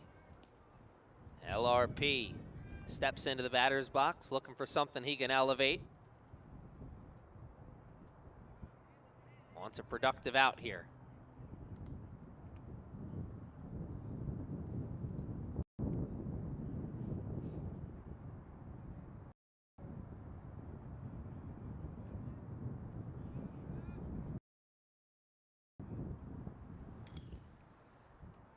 And that's over to the second baseman. Ota will advance as it's hit over to the left side of the infield. So LRP will be retired, but he will pick up the RBI for his team and give the Knights their first lead of the day. It's 2-1 now. And now the Knights are searching for some 2-out magic. Jimmy Perez steps in for a lefty-righty matchup with Rubin. Action in the bullpen as he's now throwing from the mound, so Rubin may just be seeing 1 inning of work. Perez looks at a strike there.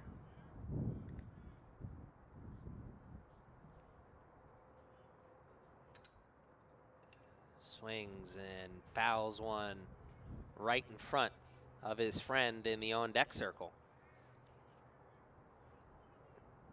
Perez down to his last strike. Knights down to their last out in the inning. Staying alive as he refuses to swing at the junk outside of the zone. It started low, ended even lower.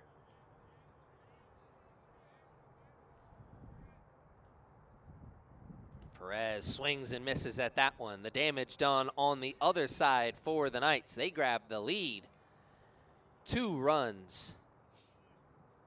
3 runs all together in the first. The offense is coming out hot to start in game number 2. It's a 2-1 Knights game.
Knights have grabbed the lead, and can they hold on to it?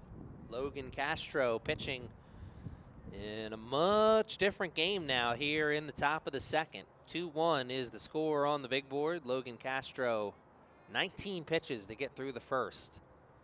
Looking for a few less pitches here in the second, but not the start he was looking for there, as his second in the second is square into the middle of the back of his pitching counterpart, Matthew Rubin. Matthew Rubin trying to do a Shohei Ohtani impression today. He's pitching and hitting, and he's earned. And he's on and acting as the tying run with no outs. 7, 8, 9 is the trio up. We already saw Rubin. Behind him is Hankins and Lavanga, as Jason Hankins looking to get him over as the Fighting Owls try and get this game.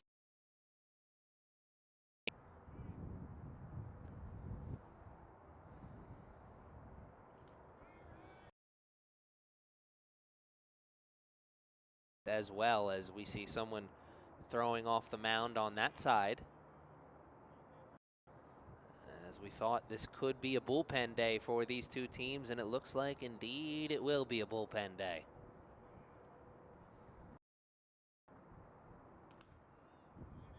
Castro's pitch is high. It brings catcher out of his crouch.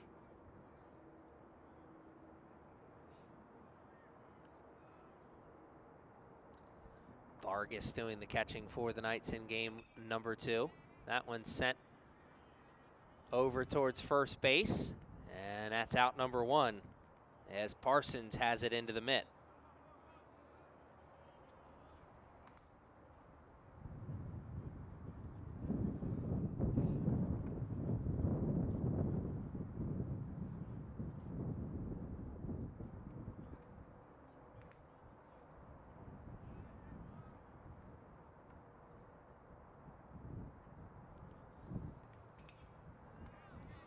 Contact on that one.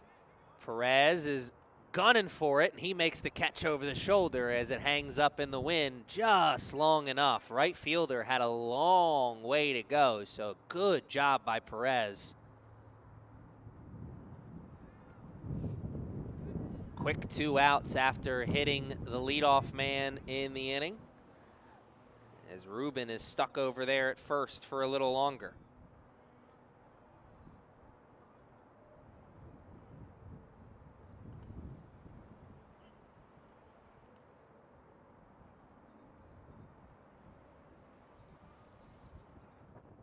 Ryan Albin 1 for 1 today, a double.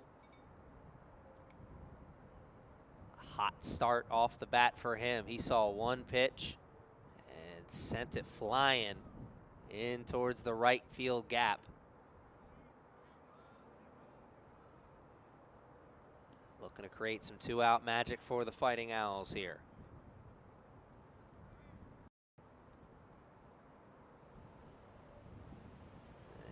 Wind is picking up. You can see the dust flying all over the place in the infield.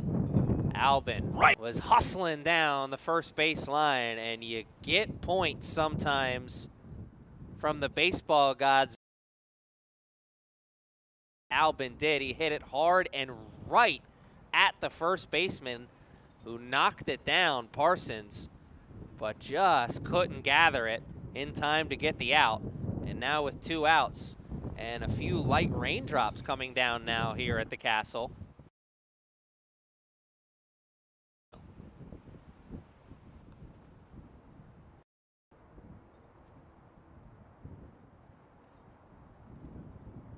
It's a summer and sunny outside, but we do have some light raindrops falling from. Inning continues, looking for some 2-out magic off the bat of Jeremy Ray. Hole are in the 1-0 advantage.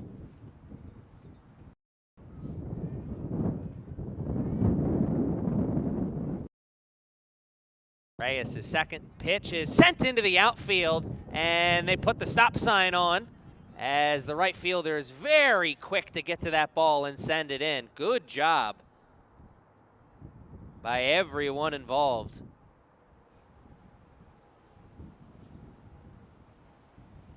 Right fielder for the Knights, Garcia, was very quick to get that ball back into the infield. And a heads-up move by the base runners to put on the brakes, not run into any unnecessary outs. Their chance continues. Bases are loaded, trying to tie this game up. Down to their final out, but building on this opportunity. Jeremy Reyes got the single to load the bases, and now it's Frank Adamski with the bases loaded. Adamski down the line and foul. It takes a good bounce in the Knights' direction as that was close to skipping over the bag. Stay alive.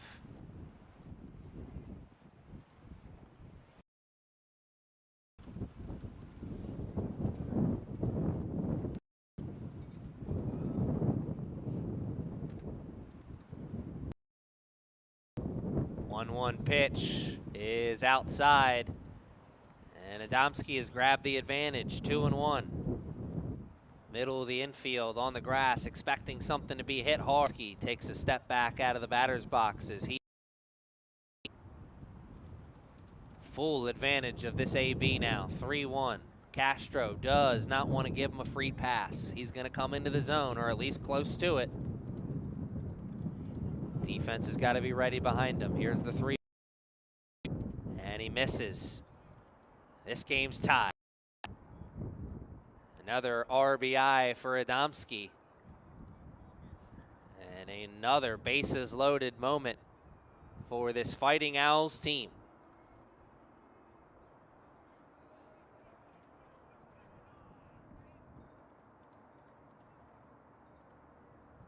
Ruben Livingston now checking into the batter's box. He's gonna have a long with his coach, though, down the third base line. These Fighting Owls are gonna try and take advantage of this moment here in front of them. Bases loaded, 2 outs. Knights got the backs firmly pressed up against the wall, but they're 1 pitch from getting out of the jam. Can the defense make a play behind Castro?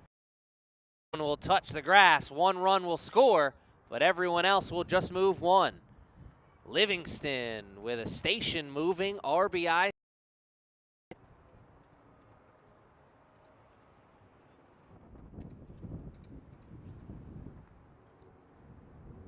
Fighting Owls grab a lead once again. It's 3-2 on the big board now. That lead was short-lived for the Knights. It's just like that, the Fighting Owls back to where they've been from the word go, in the driver's seat in this matchup against the Knights on doubleheader Tuesday. Bases are still loaded, and we're still 2 outs in the inning. Catcher does a great job of not only blocking the potential wild pitch, but keeping it right in front of him. He thought he'd lost it for a moment. No, young man, you made a great play for your team. And that will be, I think, all she wrote, as it looks to be a change maybe at the mound. We know for sure coach is coming out. He's talking to the umpire right now.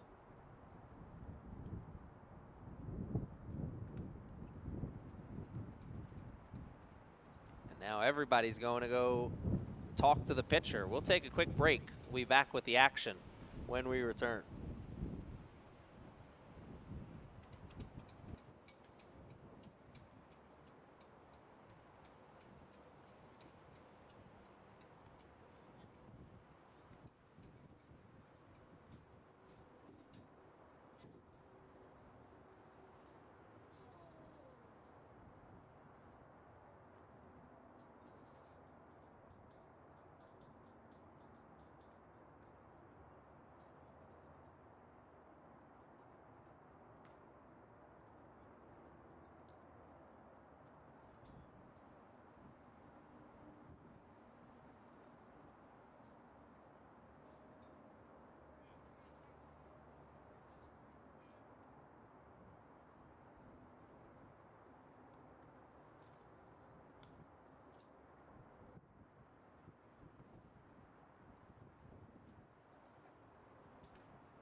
So I think coaching staff was seeing something from their starter, Castro, that maybe was not sitting right with them. Wanted to see him throw a couple practice pitches, make sure he's okay. He was limping around for a moment after that single from Livingston as he had to run behind the plate to back up the catcher. Maybe that tweaked a little something. Regardless, we're back to the action on the field, and it's same old song and dance. 2 outs, bases loaded. Knights in the jam, trying to find their way out of it. Struggling right now, as it's now 2-1 to Jack Fitzpatrick. Fitzpatrick is 0 for 1 today. Trying to continue this 2-out rally. The Fighting Owls started this inning down 1, and now they're up 1 once again. And adding to it as it's a 2-run lead now as Fitzpatrick draws the walk. Tosses the baton down 1. Osmus 0 for 1. Looking for a big hit in a big spot in the game. Warm-up action in the bullpen for the Knights. But with 2 outs, I'm sure the coaching staff would love to see Castro just find 1 more out. Castro can't get the call from the umpire there as that one was close to the zone, but not close enough.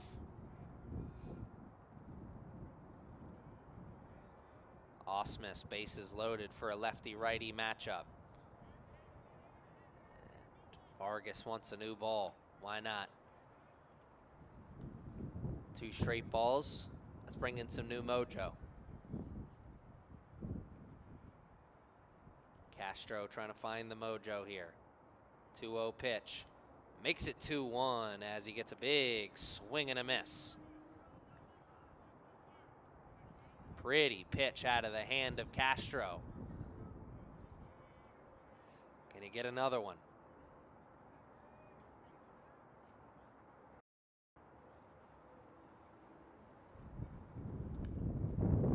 Weak contact to the third baseman. Ota across the diamond with a strong throw for out number 3. Damage done, though, for the Fighting Owls. They put 3 runs on the board and grab a 2-run lead. But they do strand a whole mess of more runners on the bases. It could have been much worse. The Knights keep this game in a manageable spot.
Matthew Rubin appears to still be doing the pitching for the Fighting Owls.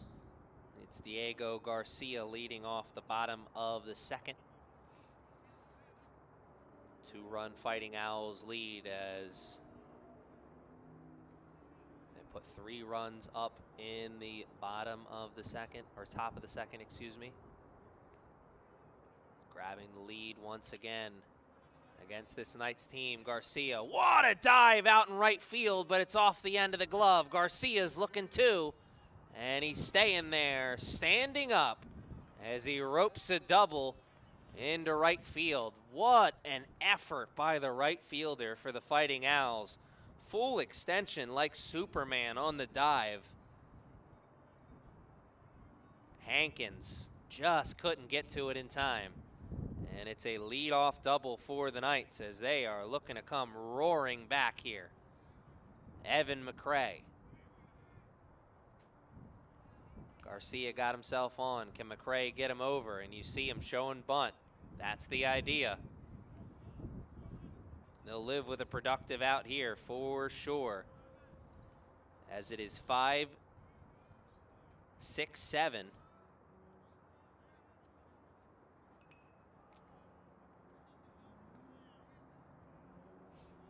Or excuse me, 6-7-8 is the trio due up to start this day, or to start this half of the inning. The day is not already started. It's almost over at this point.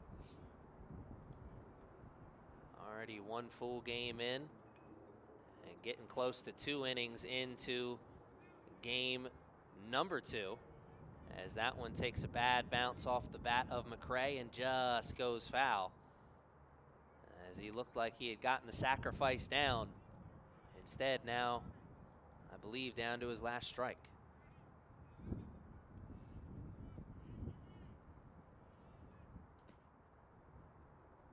Is McCray swinging away here. Garcia still at second. McCray shows bunt. And that got away from the catcher. It was out of the zone. So Garcia will certainly be able to move there. Now, does that change the idea for McCray's at-bat? Now that that runner's moved over. Could be a suicide squeeze situation if the bunt's still on. Knights will take those runners however they can get them. McCray looks to be swinging away.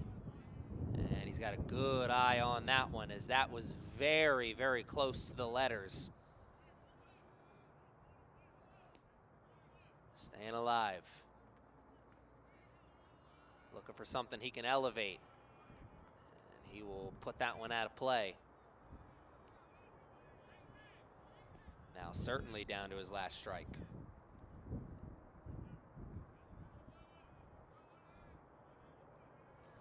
Payoff pitch here to McCray. And he ropes it right into the glove of the third baseman. That is a line out. And sometimes you hit it hard, but right at. And that's exactly what happened to Evan McCray. Good job sending that speeding off the bat, but right into the glove of Ruben Livingston. Gabriel Vargas looking for something he can elevate now. And Vargas sends it into the outfield. That will be an RBI single. It's a 1-run game. 1 pitch, 1 swing, 1 run. You'll live on that math. The Knights, a productive inning here in the bottom of the second, as they are keeping this game manageable. Here comes the number 9 hitter, Becker. The top of the lineup due right after him, Mason Becker. Is the bunt sign on for him? Doesn't appear there, as he had that foot twisted into the ground looking to start his swing. Called strike at the plate by the umpire, 0-1 count. And Becker will watch it move to 1-1. Spits on that one, well out of the zone. What a game between these two teams, or what a start of a game between these two teams. Really battling back and forth. 1 run to start the game for the Fighting Owls in the top of the first, and then 2 runs right after that by the Knights. 3 runs in the top of the second, and at least 1 by the Knights here in the bottom of the second. Offenses came to play here in game number 2, and it is a seesaw back and forth contest. Fighting Owls staying just a little bit higher right now. Knights trying to get on that level. Back up the middle. Going to be a tough play. And he'll take 1 at second. What a heads-up play by the shortstop. He overran second base, realized there was no throw at first, and then just backtracked his way to at least get 1. Reyes with a really nice heads-up play defensively. As now there are 2 outs in the inning.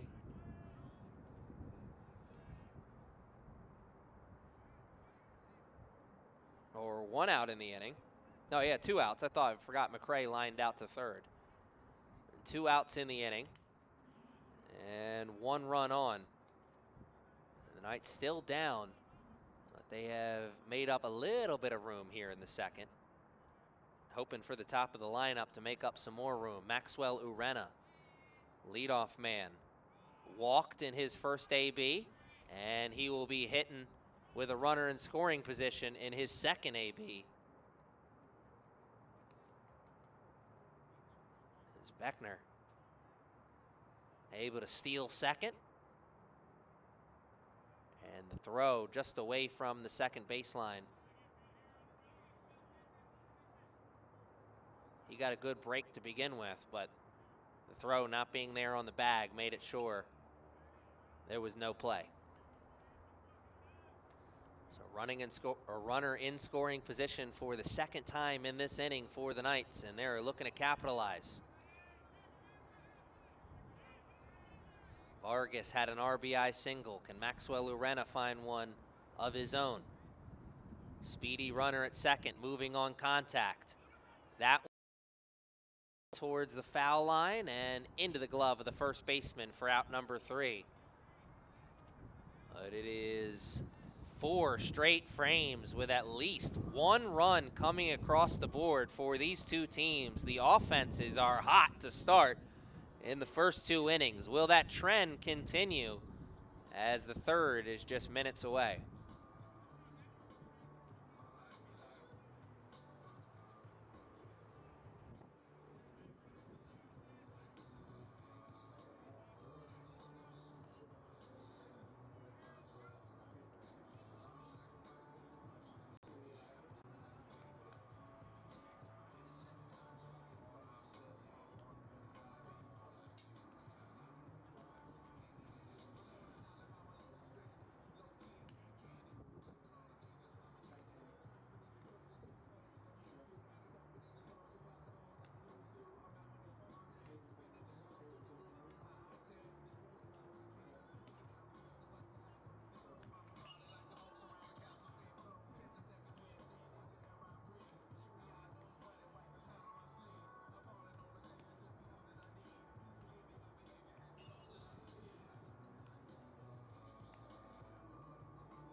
First pitch swinging down the left field line, and McCray will watch it touch right in front of the line. What a job of keeping that fair as he goes with the pitch and starts the top of the third on the right foot. That was Matthew Rubin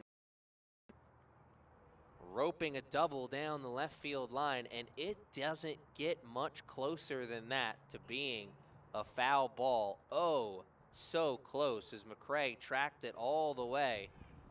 And it died right in front of him, right there on the line.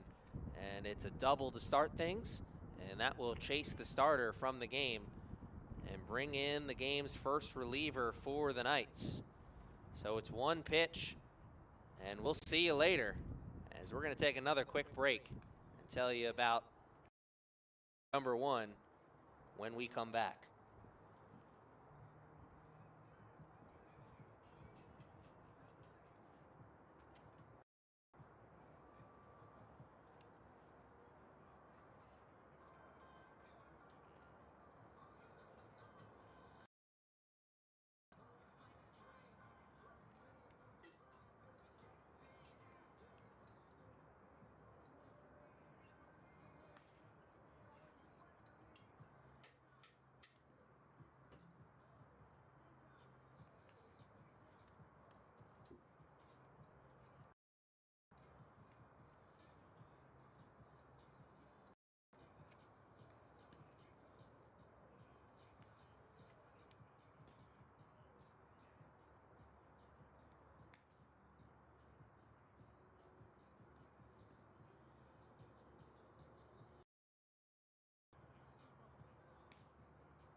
Right-handed throwing freshman Albert Castillo from the Dominican Republic has checked into this game. He is making his third appearance for the Knights. He's gotten through or only surrendered one hit on the season.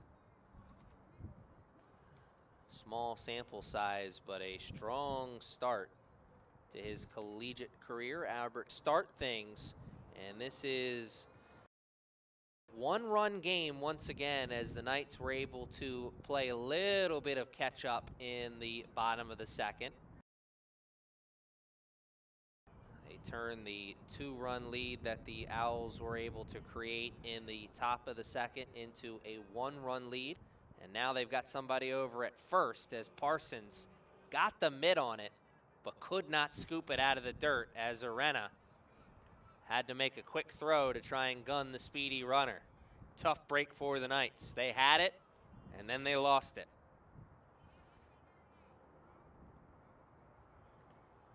Number 9 hitter Lavanga steps into the batter's box. And now with runners at first and second, if they're able to control the run game a little bit, that could bring in the double play ball. Get a little 2-for-1 special. Have the Knights breathing a little easier. No outs, 2 runners on. Towards McCray, he has it on the track. Very good. Back in towards the cutoff man, and very good job of tracking that ball from the left fielder, Evan McCray. That was off of the bat very quickly. He took a couple of steps back right in front of the warning track, and then one quick leap to make sure it found its way into the glove, and a huge first out. I can see a little glimpse of the light at the end of the tunnel.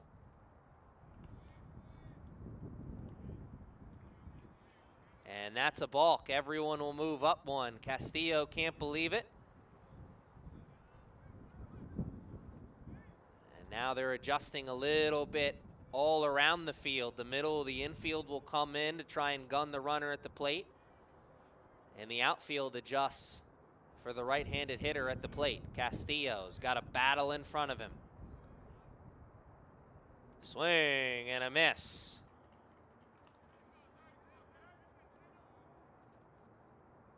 Christian Elliott.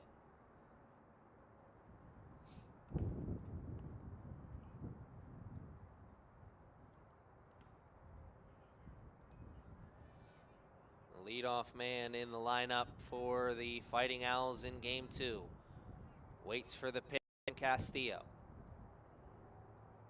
And Castillo bounces it to the plate as Elliott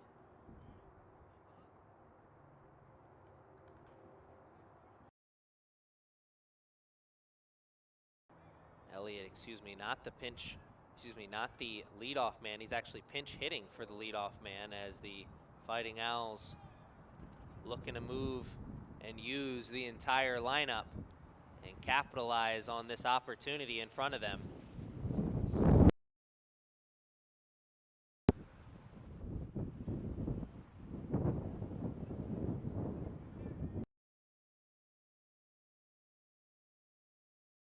To find the zone, and he does. Swing and a miss. Play would be huge for Castillo. Can he find a big swing through the hole? That's gonna be one, and just one as the third base coach puts the stop sign. Corners, the Fighting Owls do indeed erase that run that the Knights got in the bottom of the second. Tough break there for the Knights as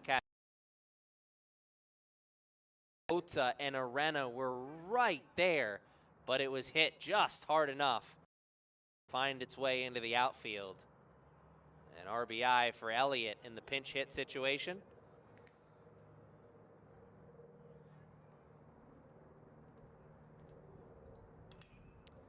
First pitch swinging, one.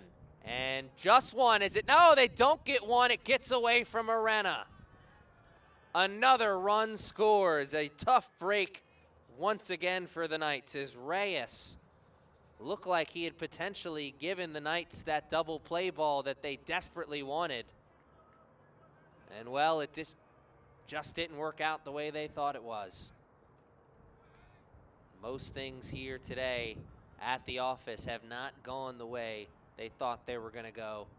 It's been a tough day at the Castle for the Knights in this game here in Game 2, taking an unfortunate turn. More runs coming across for the Fighting Owls, creating a little bit of distance.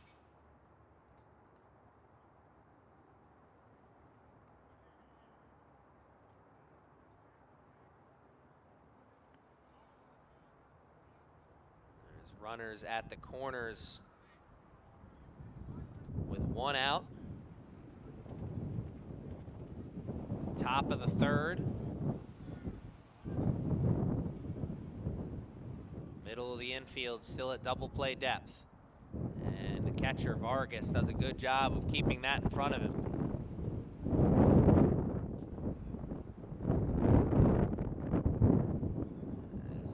Is really picking up here at the Castle once again. Warm-up action in both bullpens taking place. Castillo can't find the zone. And you can see the frustration very clearly on Castillo's face now.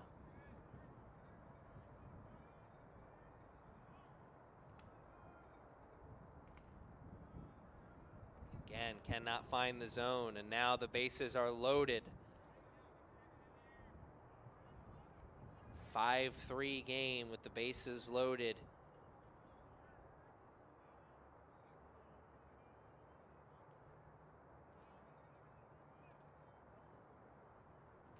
Maybe not wanting to give any.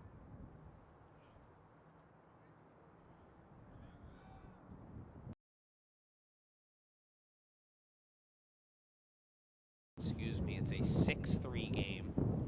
Forgot about that. For the Fighting Owls. 6-3 game, bases loaded.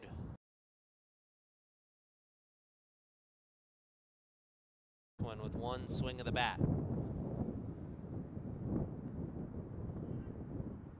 Domsky swings at it. And Parsons is there for the out as it's too windy to hit it that high. Ball's not.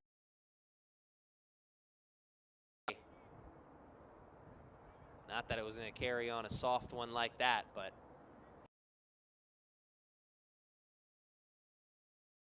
get under it.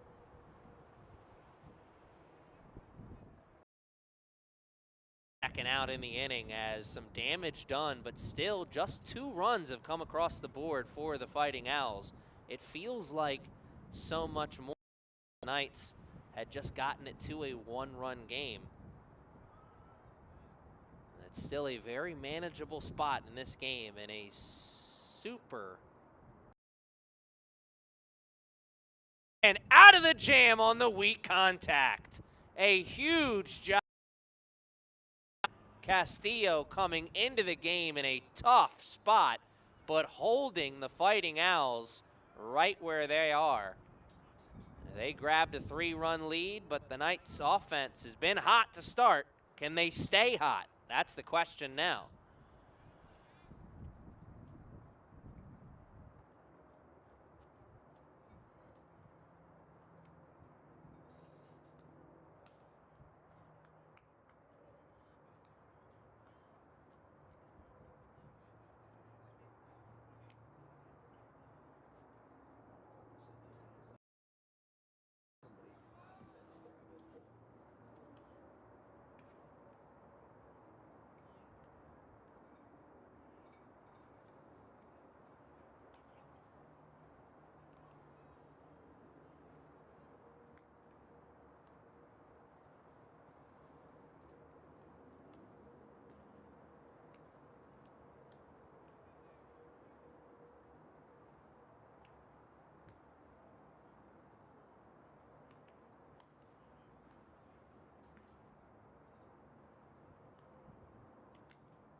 Takes a turn foul.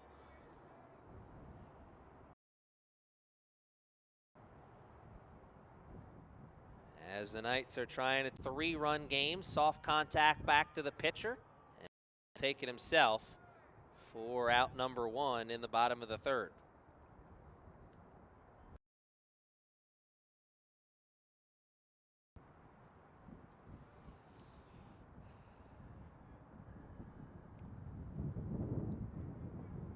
Inning for the Knights, so it is 2-3-4.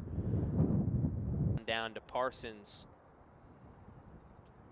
This with a walk, and Parsons gets himself on with a single.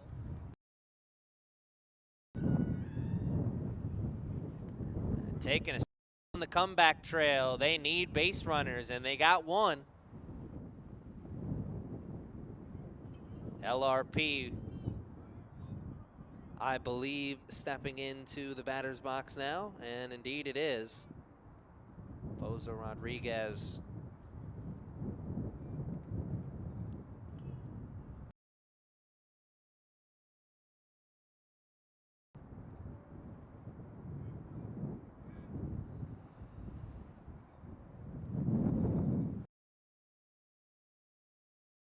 Rodriguez hitting with a man at first base, so he is looking for something he can elevate, something that'll avoid that inning-ending double play with the first out already secured in the inning for the Fighting Owls.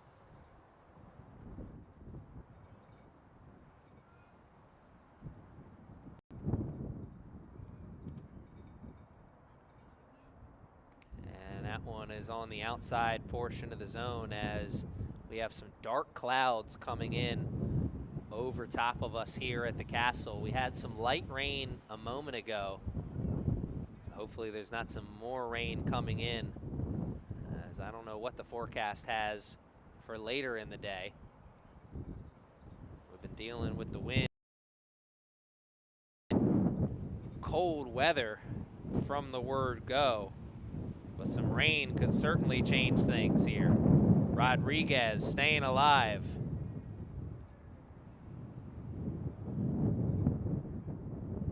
And again staying alive as he fouls off a tough one. I think that one may have also came on. He's tough, watches a lot of hockey, wants to stay in.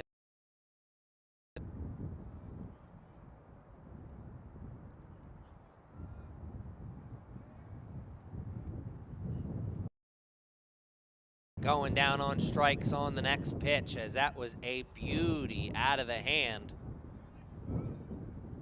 of Gavin Glass.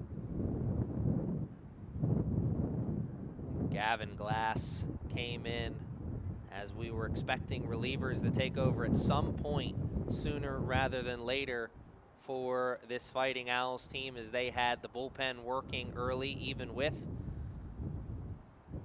their offense spotting the starters those extra runs. But a 5-inning complete game shutout, thanks to the mercy rule in game 1, really gave them their entire bullpen at their back pocket to go to. And the coaching staff is looking to go to it, and now the rain is starting here at the Castle. I believe it's Jimmy Perez at the plate. And indeed it is. He's swinging and missing.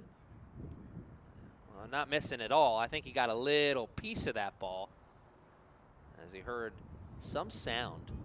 Maybe that was the pop of the mitt. Regardless, Perez down to his last strike here and refusing to swing at that one outside of the zone. Perez watches the count move to even at 2-2. Can the Knights find some 2-out magic? Continue the trend that these two teams have going. 5 straight frames with at least 1 run coming across the board. The Knights are trying to make it 6. They've got a runner on. Parsons, a 1-out single. He's been stuck at first since then. There he goes over to second with the hit and run on, but Perez goes down on strikes.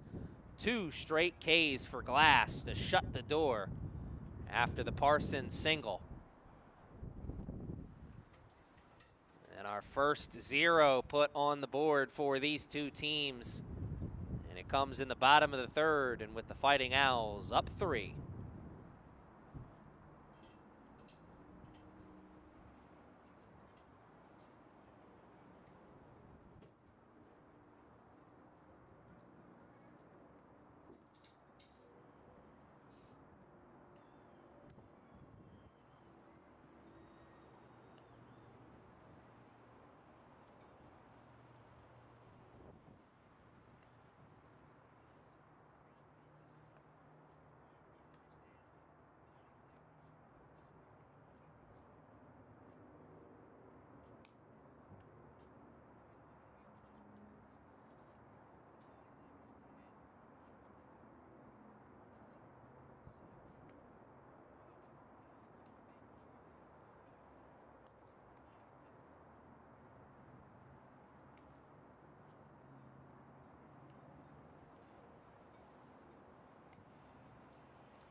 Good pop on the mitt there from Castillo. Could not get the call.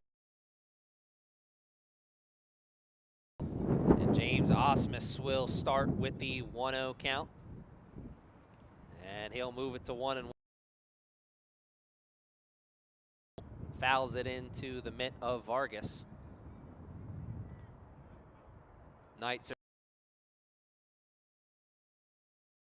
in a manageable spot. They themselves need to find their first 0 and put it on the big board. First 0 in the bottom of the third.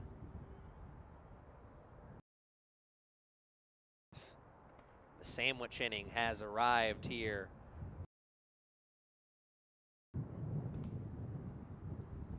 Remember, fans, this is just a 7-inning game today because this is a between these two teams.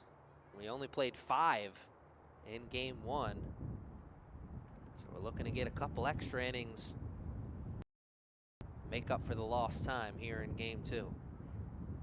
That light rain that I spoke of in the bottom of the third still coming and going here.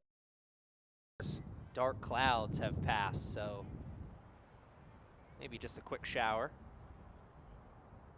And that's a big and a strikeout for Castillo as he takes a big step on the comeback trail for his team defensively. A big first out.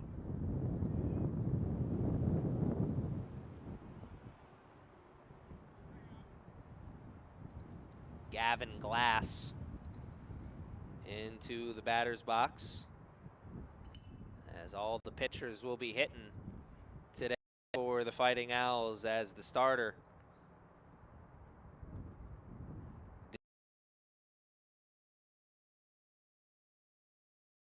Rubin, pretty good impression too.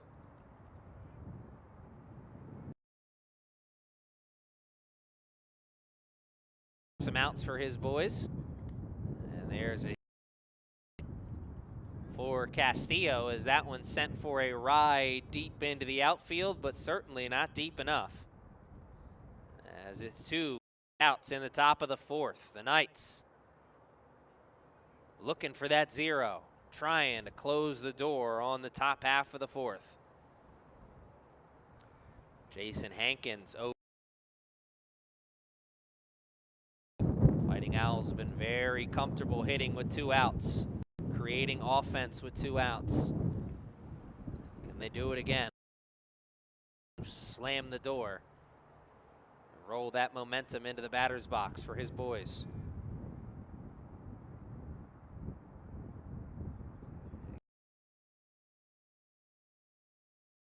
With Hankins yet.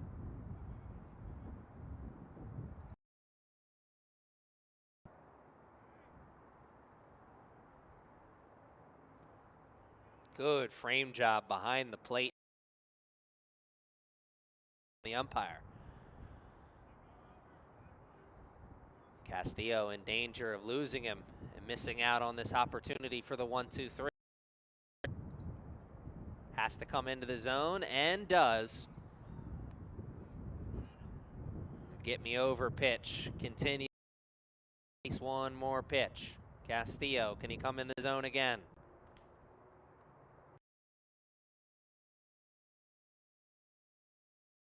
He's battled all the way back. Here comes a payoff pitch. 2 outs.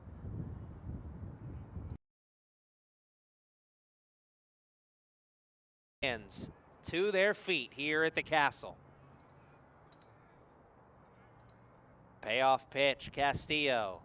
Swing, rope down the left field line. McCray on the dot! Catch! And the 1-2-3 secured by the Knights.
6, 7, 8 is due up for the Knights.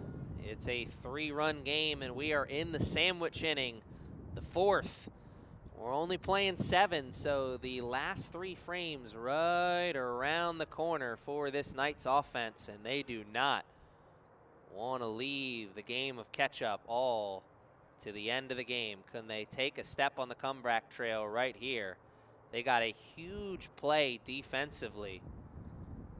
A diving catch in left field by Evan McCray, who is in the on-deck circle right now. And so many times in sports you think of offense as the key to building momentum for a team, but hey, defense can really bring the fans up out of their seats and bring the momentum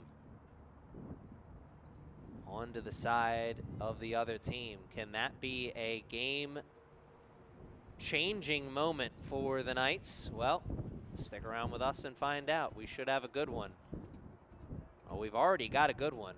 We should have a close to a good one, as it's a swing and sent down the first baseline out of play. Knights are trying to get the sweep with the Fighting Owls and trying to end a 15-game winning streak for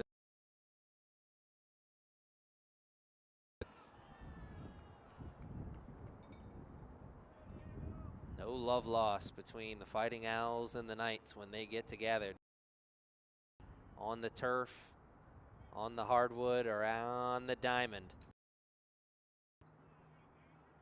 Tensions are always high when Harford Community College and CCBC Essex square.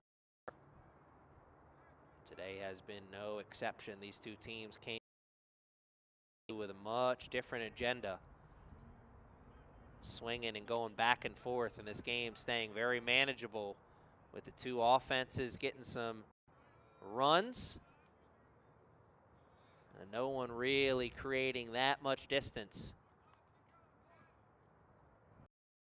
Still a save situation for the Fighting Owls as they get the first out of the inning. A long battle finally goes the way of the Fighting Owls. Evan McCray checks into the batter's box. Garcia having glass for the first time. McCray swings at the first one, and he's robbed, as he robbed a Fighting Owls player himself. He sends a would-be single out into right field, and a huge sliding grab with a big second out in the inning now for the Fighting Owls.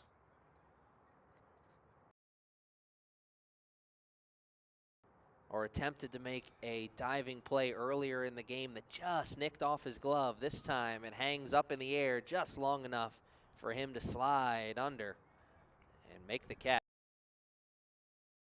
The inning, the Knights trying to avoid the 1-2-3, trying to avoid back-to-back.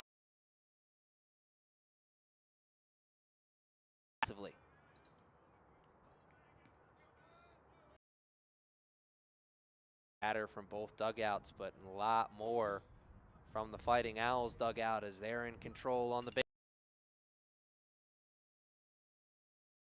Though, lined into left field, and it's magic.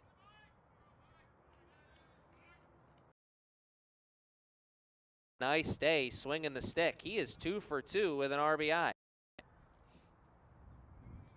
Here comes the number 9 hitter, Becker, who reached base safely on a fielder's choice, worked his way all the way into a scoring position. Looking to get his swings in here as he is swinging for the fences on the first pitch he sees from Glass. He'll tighten the shoes up and look to get back to work. Vargas gets the uniform.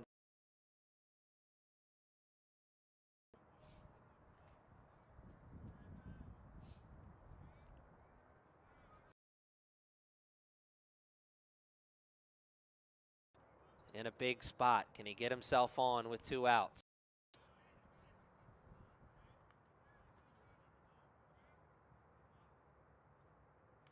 Glass misses on that one. As the breeze is slowed down here at the Castle just today. Vargas almost caught leaning very, very close. And I bet he takes at least a half a step closer to the bag after that one. You know he wants to be aggressive, looking to move on contact, but can't run into any extra outs. There he goes. Hit and run is on, and he will, as Becker just tinks that one.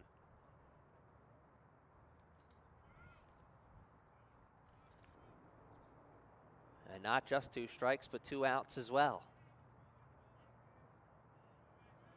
Don't go down with any bullets in the gun while you can. Becker back up the middle, shortstop, gets it on the weird hop, throw across the diamond is just in time. Heads up play from Reyes as that ate him up just a little bit, but he's able to adjust and make the throw on the run for out number 3. It's still a 3-run game here at the Castle. Fighting Owls looking to create some more distance as we have entered the 5th.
Castillo is still out there on the mound, and he is pitching with some confidence. He is dealing with the number 9 hitter to lead off things in the 5th. Lavagna ropes one deep into left. McCray is there. That is gone! And it's a home run to lead off the 5th from the number 9 hitter for the Fighting Owls. Hopefully the confidence that Castillo is pitching with didn't go out the window with the ball, as that's the 3rd day. First in this game, and the first to be a 4-run game. Still a ways that we saw the Fighting Owls dealing with this time in game number 1. But maybe something to be aware of.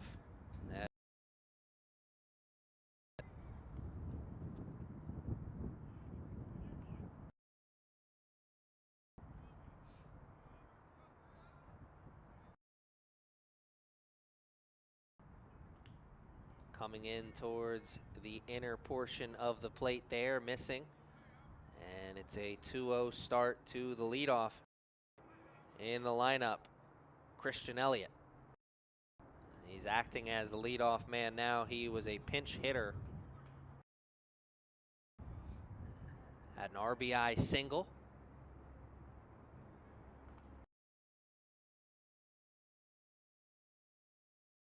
home run to start things in the 5th. Trying to set this top half of the lineup up for a potential big inning. And Reyes is in the on-deck circle, trying to hit. And there it is, take your base. The first 2 men are on.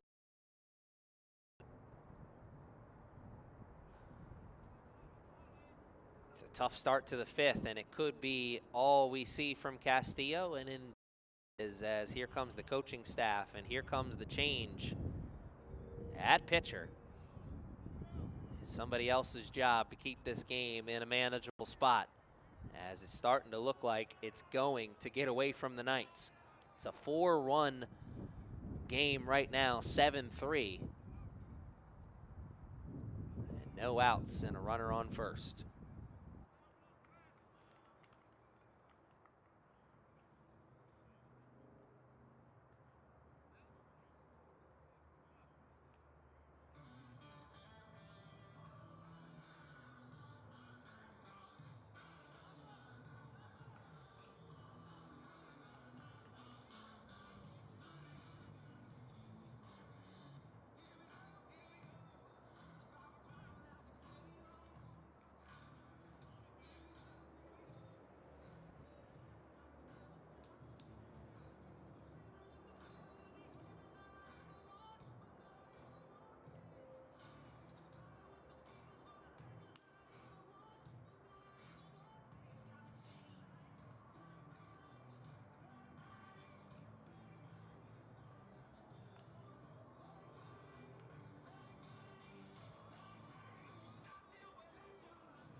And our normal pitcher, or excuse me, our normal shortstop is pitching here. Brody Carroll is making his pitching debut at the Castle.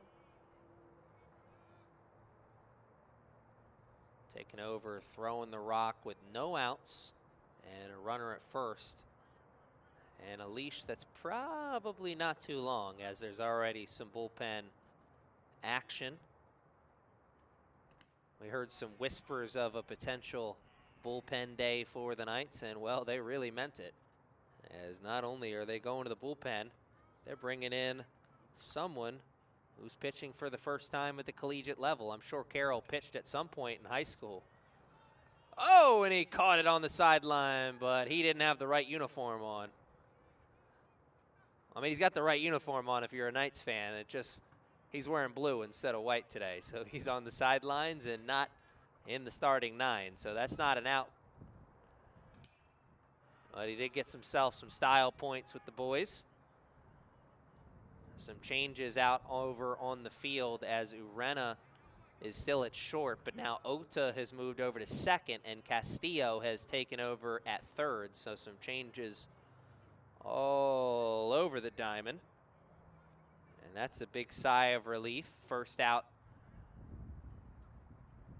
recorded in the inning, and the first out recorded in the collegiate career of Brody Carroll. Congratulations. Castillo, 1, and cannot get the second half of the 2, but Carroll getting 2 quick outs. Good turn from Castillo at third base to realize that he had just enough time to nag the lead runner. So many times you'll see somebody gather in that situation and just immediately throw across the diamond thinking that runner's already at second. But no, they had just enough time to nag the lead runner. No runners in scoring position, and now 2 outs. And Adamski is over at first base on the fielder's choice. They cannot keep Frank Adamski off the bases today.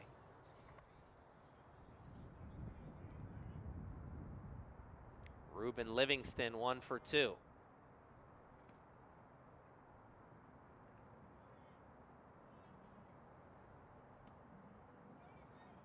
That was a pretty pitch out of the hand of Carroll. He had nice movement on that, but couldn't get the call from the umpire.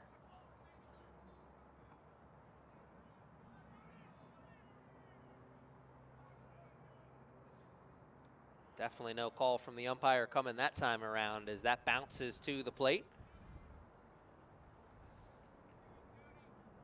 Carroll running into a little bit of a wall here with Livingston after recording the first 2 outs of the inning. It's 2-1 to Ruben Livingston. He's 1 for 2 with a ribby. Carroll tries his luck on the pickoff play.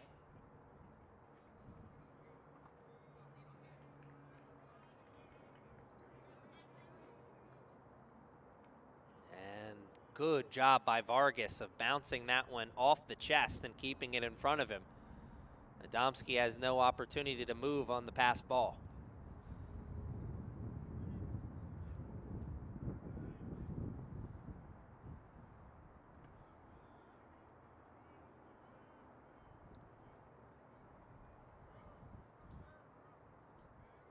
Carroll comes set and issues the walk to Livingston. 2 outs and a runner in scoring position for the first time in this inning.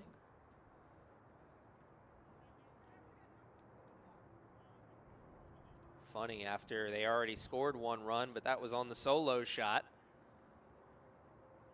You don't get yourself in scoring position when you take the long trot around the bases. Jack Fitzpatrick 0 for 2 with an RBI. Looking for another RBI here as it's 7-3 on the big board. A couple more runs on the board for Fighting Owls. May not make much of a difference, but could bring the mercy rule potentially into play.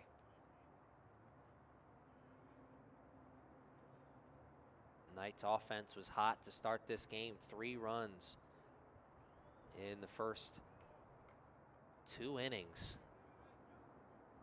Can they find that groove once again and get this game back to a manageable spot? Just need 1 strong inning to change this game. Turn it back the other way.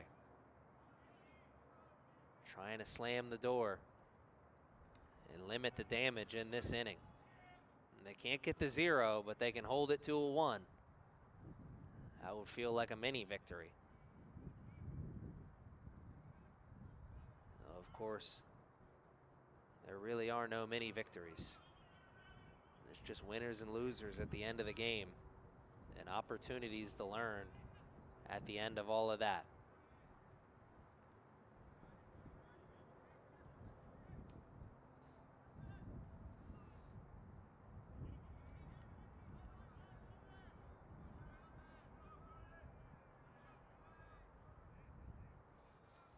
Carroll looking to find the strike zone.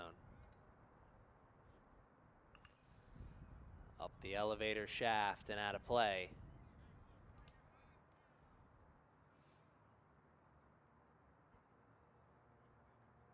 Jack Fitzpatrick in the 0-1. Fighting Owls down to their last out. Fitzpatrick looking for something he can elevate. Score that runner from second. And Fitzpatrick will spit on that one out of the zone. Carroll will look to come back into the strike zone.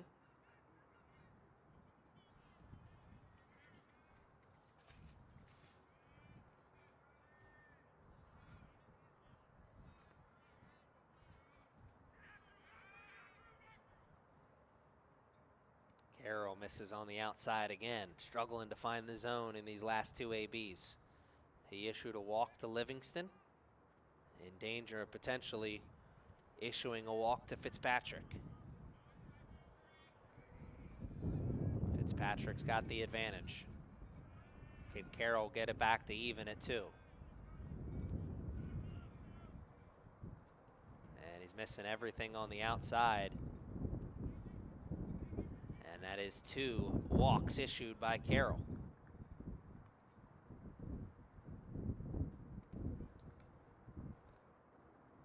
7-3 with 2 outs. Fighting Owls coming close to breaking this one open. James Osmus.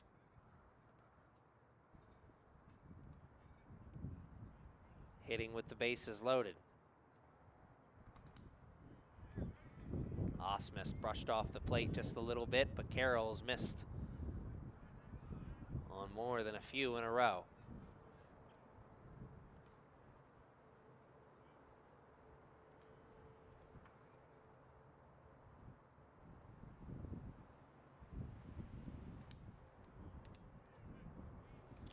Vargas, you see him hopping up and down, wanted to get the call from the umpire there, but just missed the zone. Some frustration starting to set in for this team as they're struggling to find the strike zone. Carroll misses again. In danger of walking one in.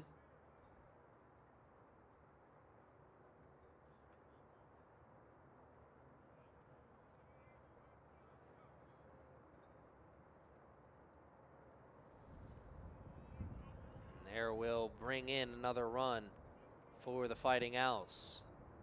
Still 2 outs in the inning, but the bases still loaded.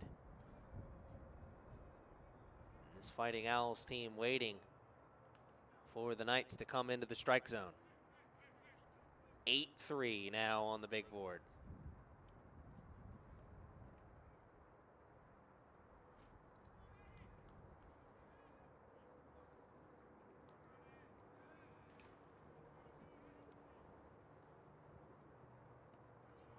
Missing on the outside again as that one bounces into the plate.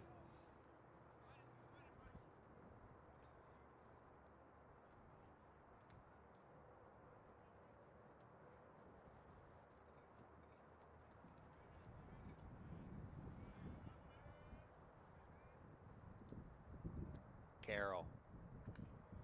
Good pop on the mitt, but I think that one was high as he didn't get the call once again from the umpire. Halfway to issuing another walk. Would be the 3rd in a row.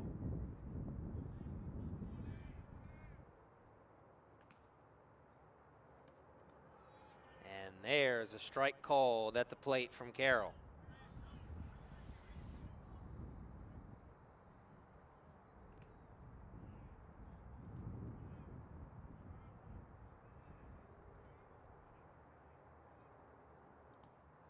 Excuse me, if a walk is issued to this Fighting Owls at bat here, Gavin Glass, it'll be the 4th walk issued by Carroll in a row. Gavin Glass, the pitcher, swinging away, putting it back up the middle, and 1 run scores. A 2nd run's coming to the plate, and that is a 2 RBI single for Gavin Glass. Now it is 10-3. And that is all she wrote for Carroll, as he retired the first batter he saw and then got a fielder's choice off the bat of Adamski. 3 walks and a single later and a couple of runs. Fighting Owls are 3 runs away from potentially entering into mercy rule territory.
Connor Bailey is pitching now for the Knights, and he's trying to keep this game alive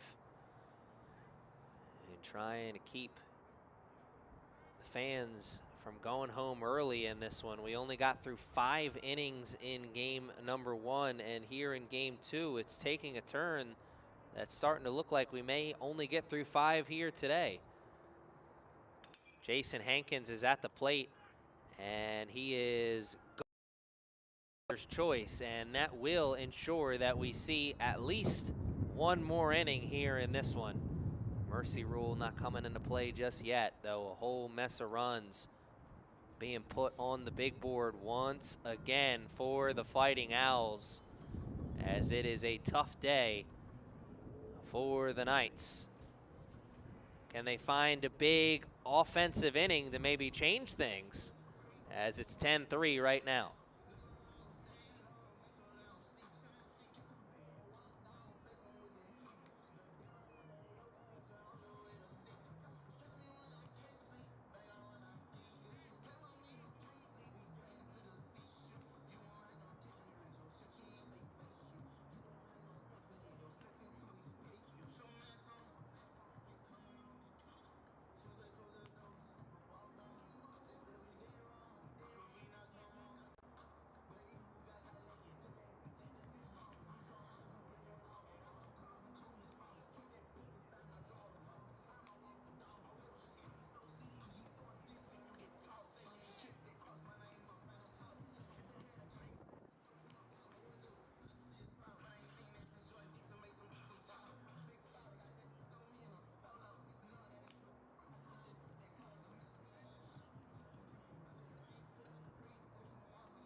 Bottom of the 5th is here. Top of the lineup is leading off for the Knights. And Maxwell Urena is swinging at the first pitch he sees out of the hand of Gavin Glass.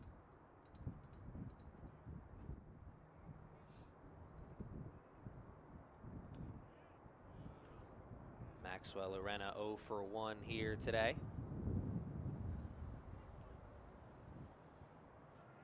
Game took another turn in the direction of the Fighting Owls in the top of the 5th, and Maxwell sends a bullet right to the third baseman, but Livingston does not allow it to eat him up. Instead, he stays strong, recovers in time to make a strong throw across the diamond for out number 1. And man, oh man, it's just been that kind of day at the office for the Knights. Maxwell Urena hit it real hard, and a lot of times that gets under the glove of the third baseman, but not Ruben Livingston. Strong play at the hot corner for the Fighting Owls. First pitch. Long throw across the diamond, and it's quick. 2 outs. 2 hard hit ground balls. But the right side of the infield for the Fighting Owls came to play, and they're flashing the leather. We've seen a lot of strong defense on both sides today.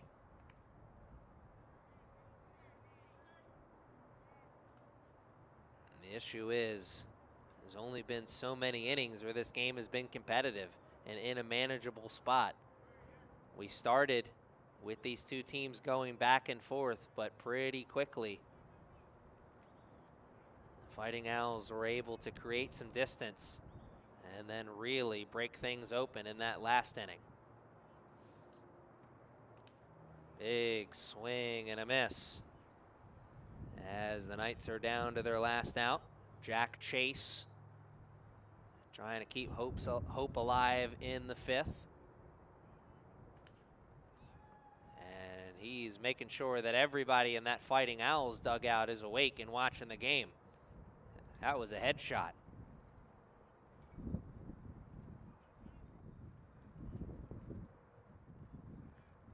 Jack Chase.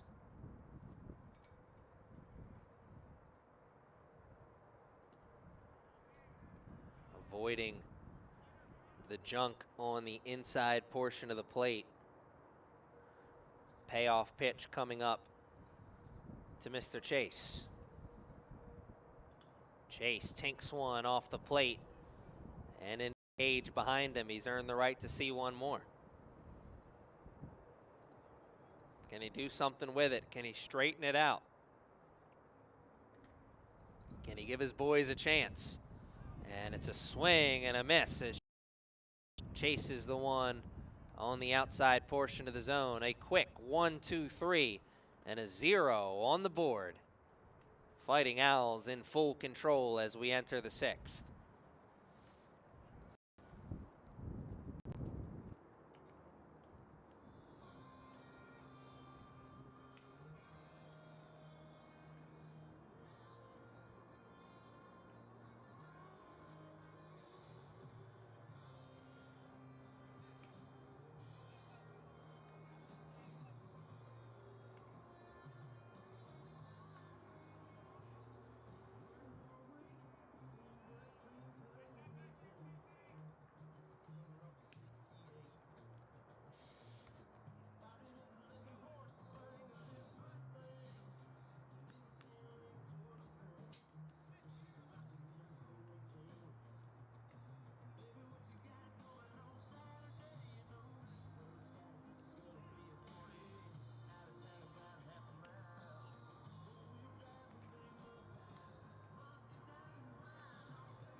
Connor Bailey still doing the pitching here for this Knights team. And it's his game, at least for the foreseeable future, as there's some warm-up action in the bullpen, but he's now just starting to toss the rock, so it'll be a little bit of time before he's ready to check into the game. On the other side of the diamond, Gavin Glass may have thrown his last inning of work for the Fighting Owls. It's not a save situation, but we're in the last 2 innings, and they've got some warm-up action in the bullpen on their side as well.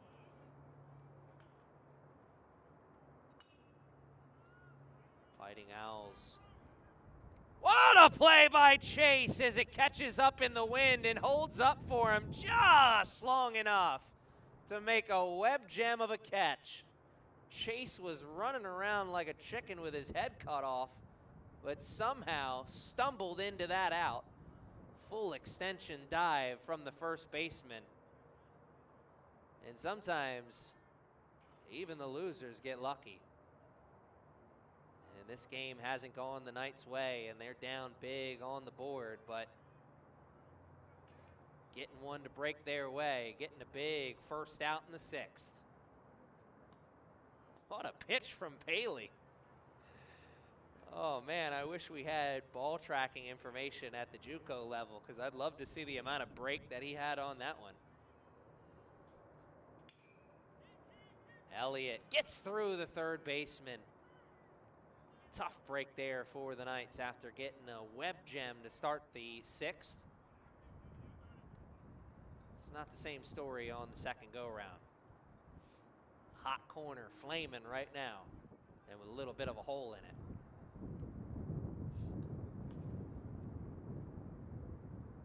Silver lining for the Knights is they could get a 2-for-1 special and end things in the top of the 6th.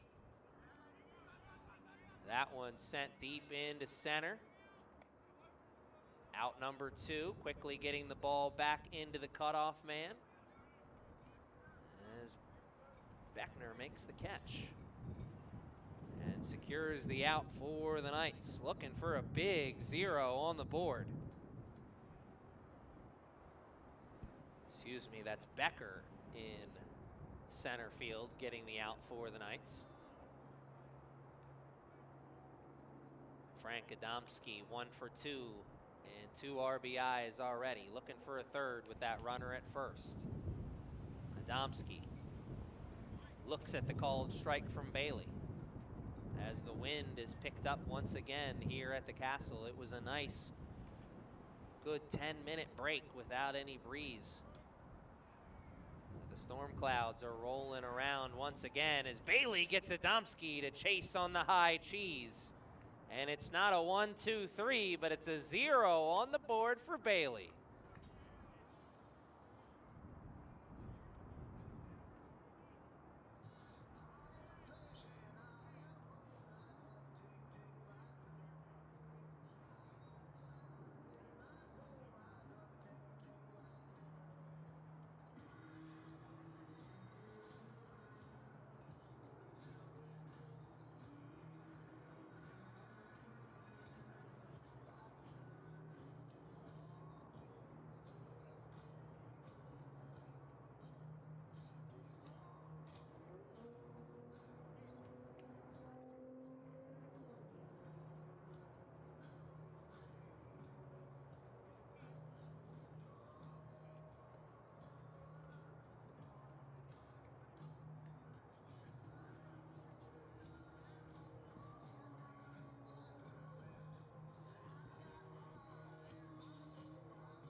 Bottom of the 6th is underway with that pitch.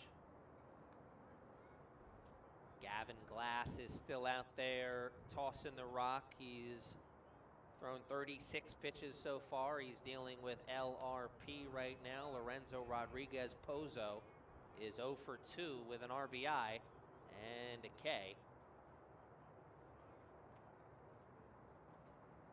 As the Knights are down to their final 6 outs in game number 2. And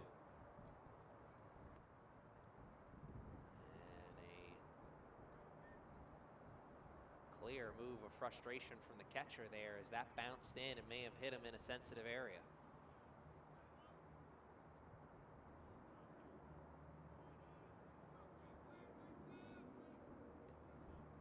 Afternoon is turning to evening here at the Castle as that breeze has taken a little bit of a bitter, snap cold feel to it, and the sun is no longer shining bright. We won't be playing under the lights here today. We'll certainly get this game done before then, but it is starting to feel like this game is looking. And ugly day at the Castle for the Knights. A tough one in game one as they were shut out in 5 innings and hasn't looked much better here in game 2. This Knights team fell to under 500 with the loss in game 1, and they'll fall to 2 games under 500 with the loss here in game 2, but still some big games on the schedule for them as Region 20 action, postseason action I should say, is right around the corner. They've got some key matchups in their region and in their division as the right fielder wanted it, called for it, thought he was going to have it on the slide but didn't get it, and now he's got to deal with the ire of the second baseman who knew he could have it.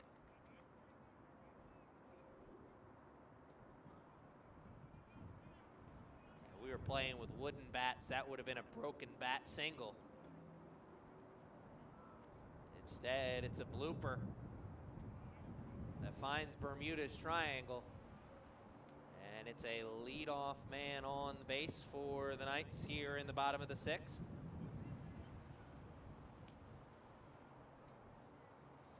LRP heads over to the bench as Cowley will come in as a pinch runner. Everybody available, of course, for the Knights as Tyler Vonalea checks in as a pinch hitter, getting his first swings of the bat.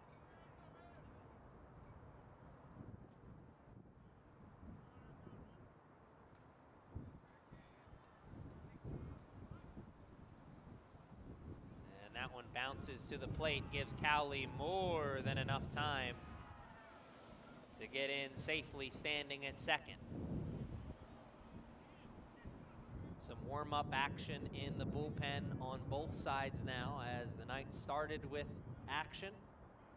And now the Fighting Owls have action once again as Glass, his leash is getting a little shorter, I'm sure.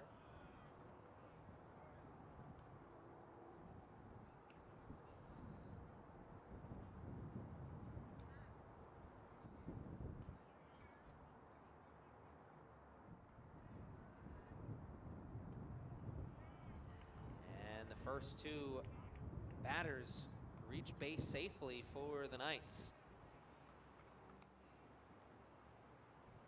And that will be all she wrote, it looks like, for the pitcher. Got a talking to, and the coaching staff is out there with the players, so does he take the ball? Still a ways away from getting this game back to a manageable position, but with no outs, the Knights certainly playing with fire right now. And the manager does not take the ball, so the game is still his right now, but the leash, I'm sure, a little shorter.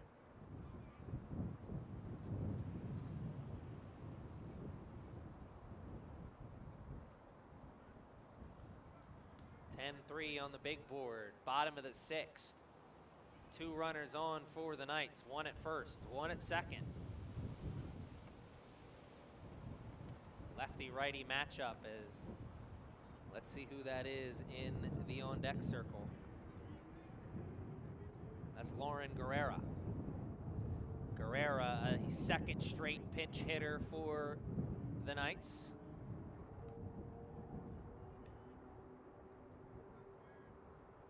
Everybody's available on the sideline. Everybody's looking to get in. Pick up a bat, pick up a glove, toss the rock, whatever you can do to get your, maybe take a couple steps on the comeback trail for the boys. Guerrera swinging away, finding the hole. That will score 1. Nope, they put the stop sign on, as that was a great job by the right fielder to get that ball back in. They went to the pinch runner, Cowley, so they had speed at second, but a heads-up play by the right fielder, Hankins, by getting that ball in, hitting the cutoff man cleanly. Knights have to put the brakes on, and there's no outs, and the base is loaded. So you're saying there's a chance. Oh, there's a chance. It's just slim and none right now for the Knights. But hey, slim's a chance.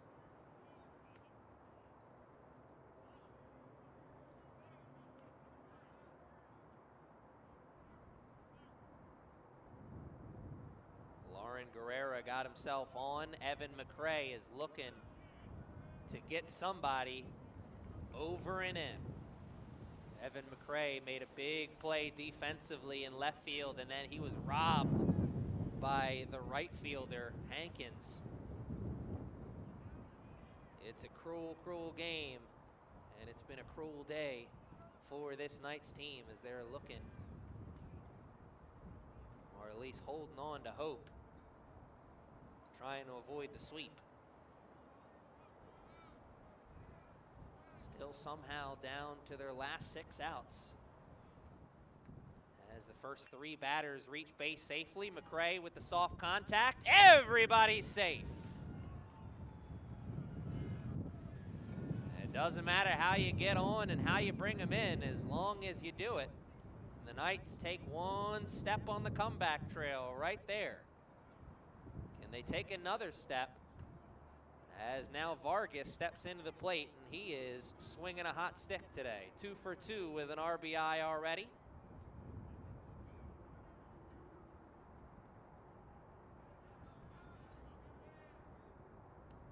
Vargas looks at the first pitch. A called strike at the plate. 10-4 now on the big board. And still no outs in the inning. Vargas. That one just misses low and outside.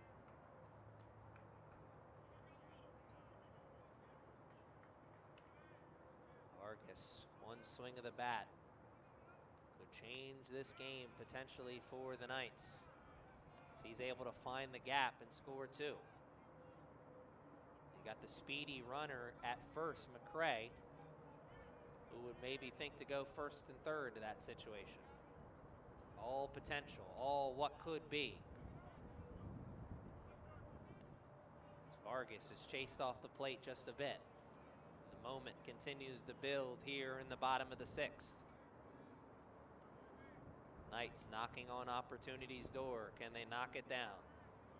Here's the pitch, and Vargas will take his base. A second RBI on the day for Vargas. A second run coming across on the big board for the Knights. And a second meeting of the minds on the mound for the Fighting Owls. This time, coach is taking the ball with him. There'll be a new pitcher in the game for the Fighting Owls. And we'll find out about him when we return. No outs, bases loaded. This game's taken another turn. For the first time in a while, it's in the direction of the Knights.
Doing the pitching now for the Fighting Owls appears to be number 16, Dominic Williams. Dominic is a redshirt sophomore, throws from the right-handed side of the rubber, and he's from Coatesville, Pennsylvania. And he went to Oxford Area High School. My goodness, my girlfriend's gonna love to hear that. That's where she's from. Small world.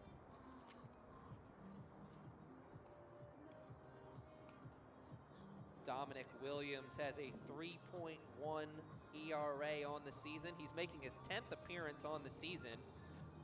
And Dominic Williams has gotten through 8 2/3 innings. He's surrendered 5 hits on the season. And he's gotten 13 strikeouts in 8 2/3 innings of work. So Williams racking up the Ks for the Fighting Owls in the little bit of action he's seen this season. Williams takes over, tossing the rock for the Fighting Owls in a very, very interesting spot in the game. Still a little ways away from a save situation. It's a 5-run game, 10-5, but the bases are loaded and there's no outs. Aren't you glad you stuck around with us to watch the end of this game? Because it may be coming to a photo finish. Still lots of time for the Knights to take a couple more steps on the comeback trail. Easy for me to say. Going to be even easier for them to do, I'm sure, as the Fighting Owls been a tough test all game long, all season long, as they are riding a 15-game winning streak right now, trying to close the door on win number 16 in a row. McRae has a sizable lead at second, and that one's fouled off the foot of Mason Becker.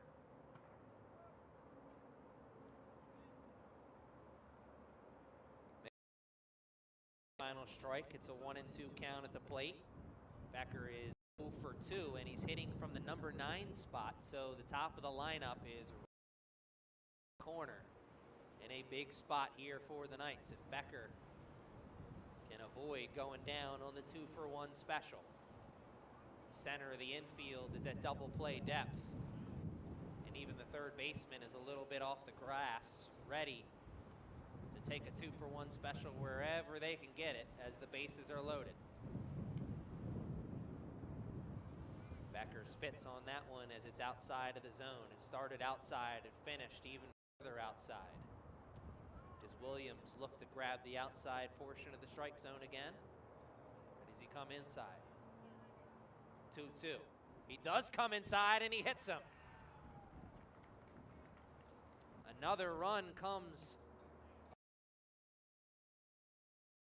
The Fighting Owls are no longer slam-proof. Bases loaded, no outs, and here comes Maxwell Urena. What a moment here for the Knights.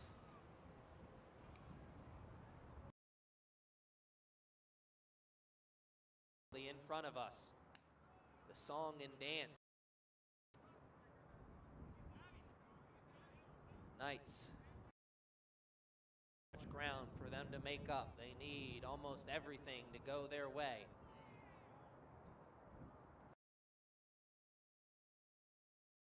Nice start. Urena brushed off the plate.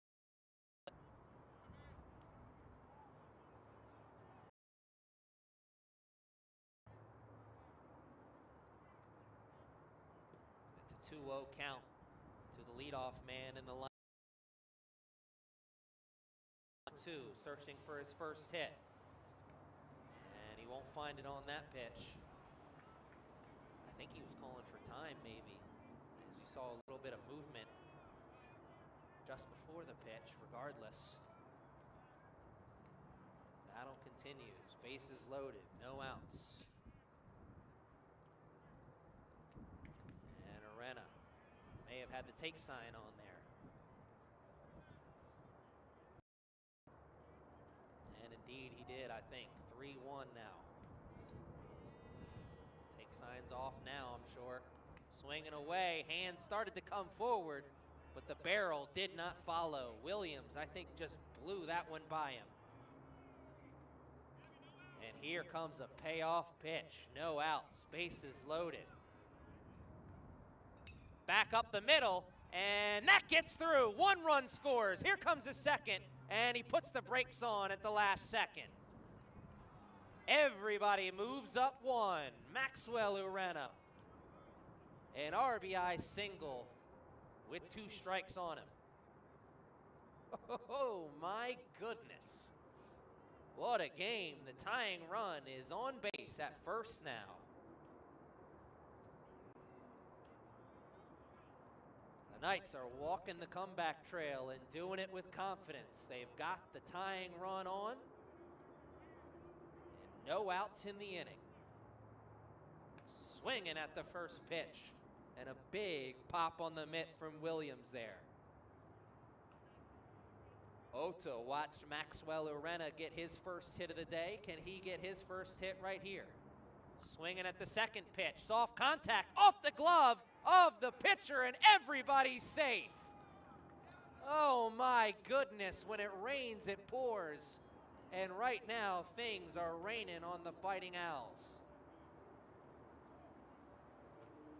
Came right up the arm of Dominic Williams, and it looks like he lost where it was for a moment. It was going to be a tough play to get the runner at first regardless. But my, oh my, the tying run is now in scoring position.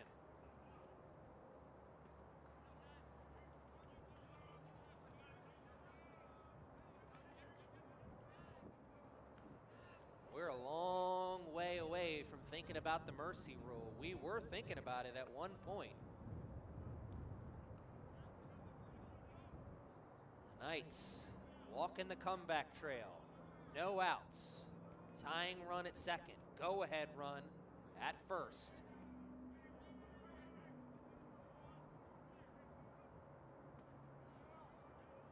Jack Chase is watching players in front of him reach base for the first time today. Can he get and change this game in a big way? Chase swinging and missing at that one.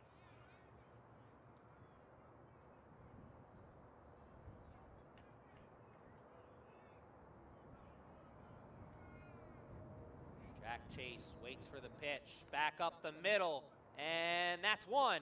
And over to first for the second, the 2-for-1 special. A run does come across the board for the Knights, and they make it a one-run game. But 2 outs on one swing of the bat brings a big sigh of relief for the Fighting Owls. They are almost out of this miserable inning.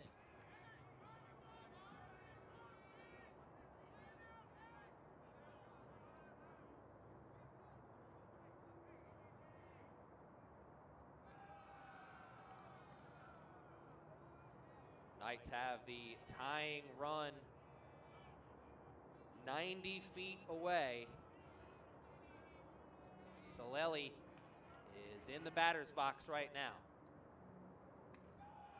He's watched the first 2 go past him and out of the zone.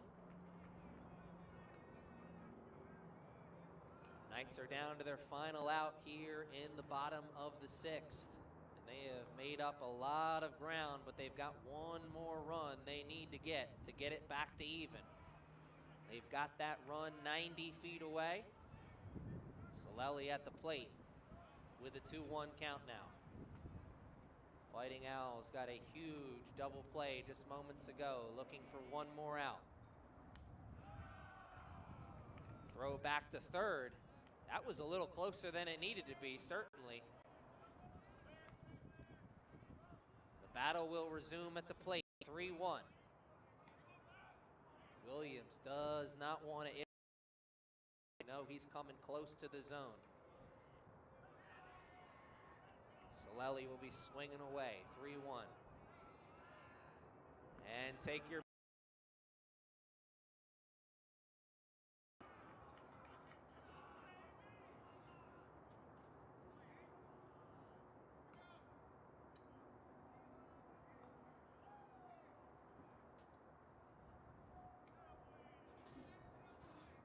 It is another meeting of the minds on the hill. Coaching staff goes with it, and he's taken the ball.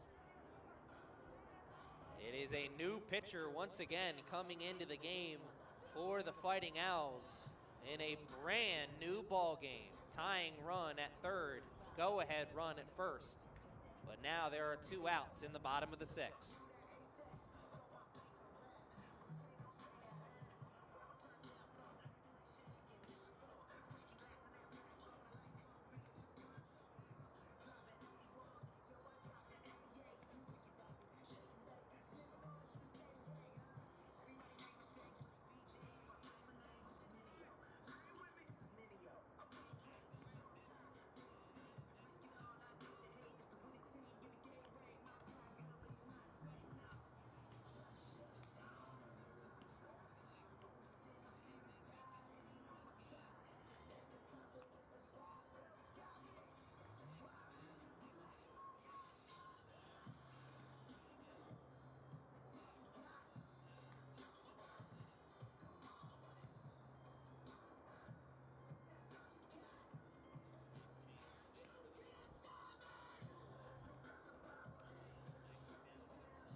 go-ahead run moves into scoring position now for the Knights. Vonella looking to change things with one swing of the bat. The Knights are down to their final out in the sixth, though it is gonna have to come on a base hit.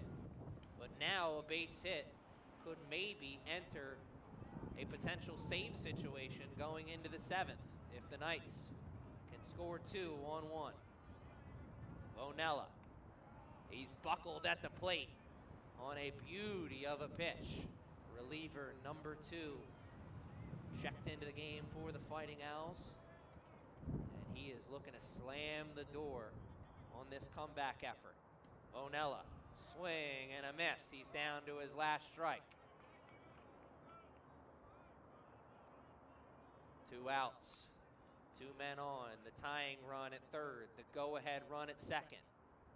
Pitch, what a block by the catcher. He not only keeps that ball from getting past him, he keeps it in a manageable spot as it doesn't even get around him. Blocks it right in front of him. Keeps the runners right where they are. Swing, down the third baseline, foul.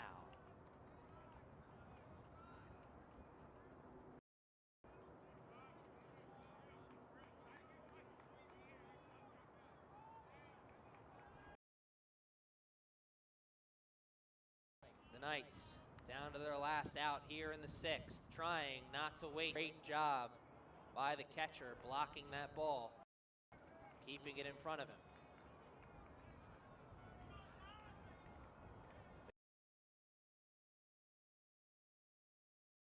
Into the outfield, and that's out number 3. Makes the catch after a run by the Knights, and this game is a much different ball game now. It is a 1-run game as we go into the 7th.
There is nobody on the field right now in a Knights uniform who is old. Good vibrations going around the field right now for the Knights. They are feeling the vibes.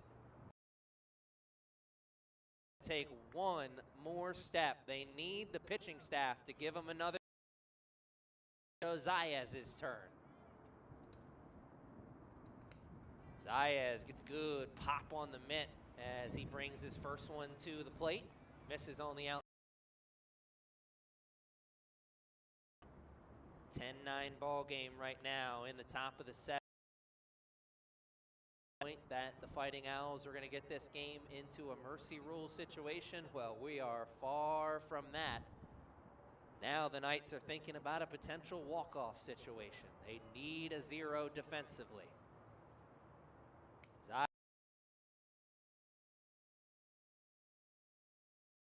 On the right side for him. It's 2 straight balls to Ruben Livingston to start this AB.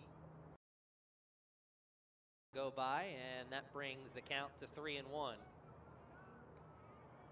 As Zayas cannot make it 2 straight strikes. Let's see if Livingston has the take sign on here. Zayas, you got to think he's coming close to the zone.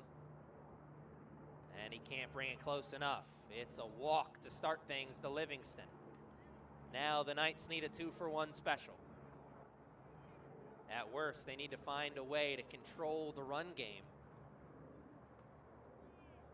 Keep that runner over there at first as long as they can. Jack Fitzpatrick made a couple of big plays for his team defensively, blocking the ball from behind the plate.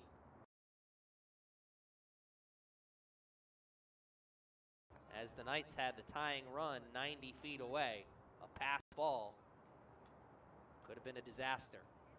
Catcher for the Fighting Owls, looking to roll that momentum into the swinging and just getting a piece of that one.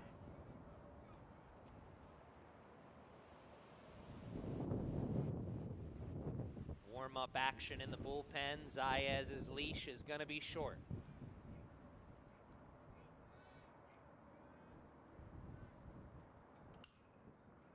Urena. And they'll just get the lead runner. Good hard slide into second from Ruben Livingston.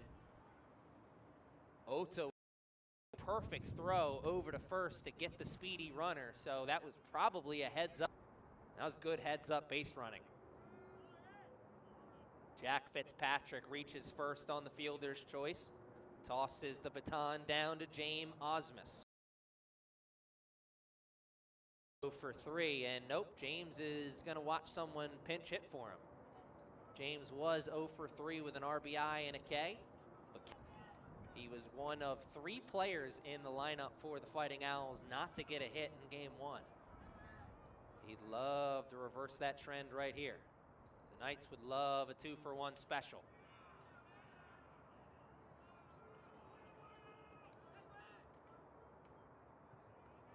Rodriguez swinging the stick in a lefty-righty matchup here as the sun is starting to set.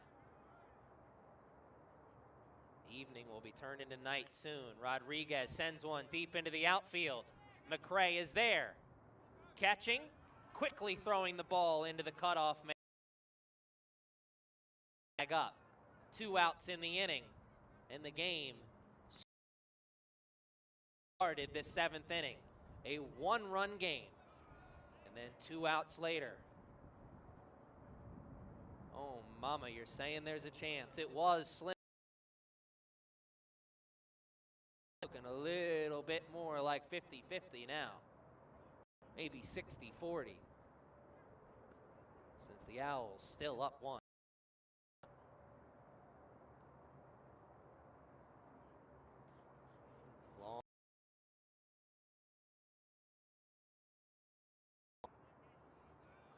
Want to talk strategy here. Ryan Davis, the pitcher, getting his first swings in as he came in as reliever number 2 for the finding the hole in between first and second on a ground ball with eyes. And now the Fighting Owls are to game number 1. And here's Matthew Rubin.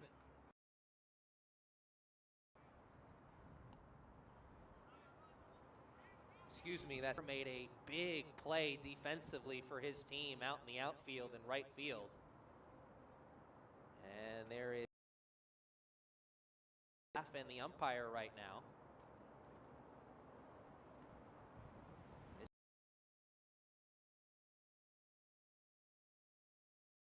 Of the Fighting Owls, this at-bat with Hankins is huge.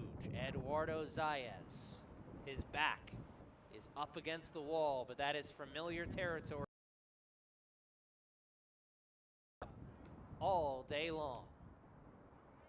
Trying to get one more out, trying to hope for a bottom of the seventh.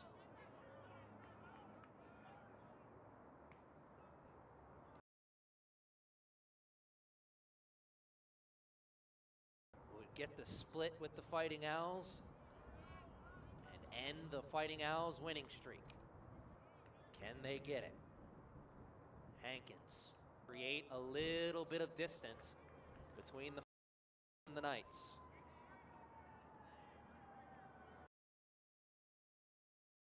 The Knights and the Fighting Owls off to a tremendous start.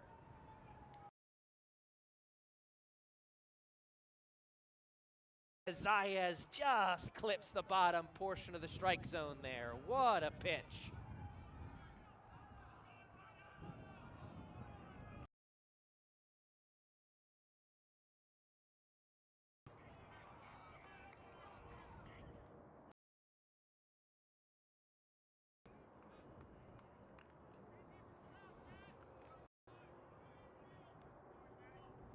Oh my, here comes a moment for the Fighting Owls.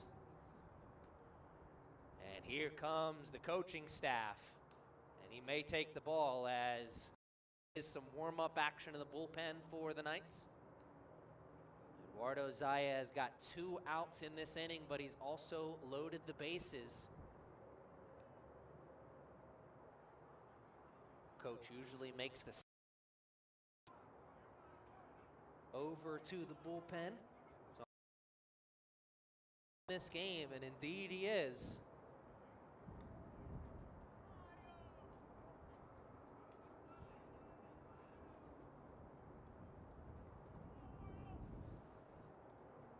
The outfielders thought that meeting of the minds was going to go a little up.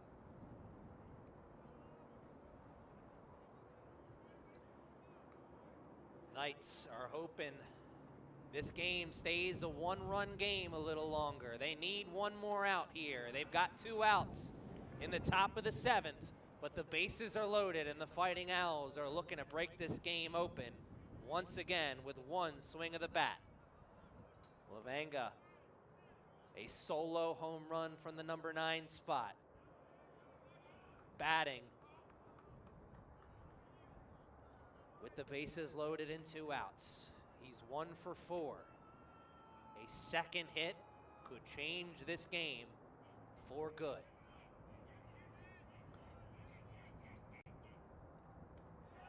Called strike at the plate. It's 1-2 now.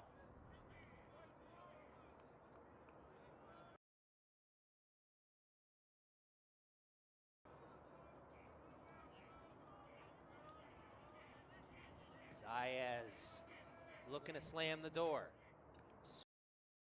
And he just tinks that one off the plate and into the cage behind the plate. Excuse me, just tinked that one off the bat and into the cage behind the plate. Can he get the barrel on the bat this second time around? Down to it. And refusing to go down, swinging at the junk.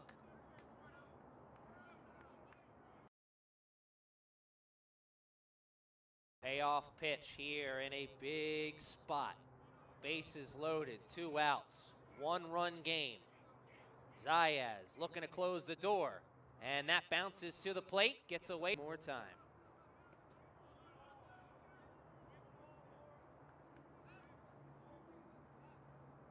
I thought that was a 3-2 count a moment ago, but now it is. Payoff pitch, bases loaded, 2 outs, 1-run game. Zayas looking to close the door, and that one baseline and foul.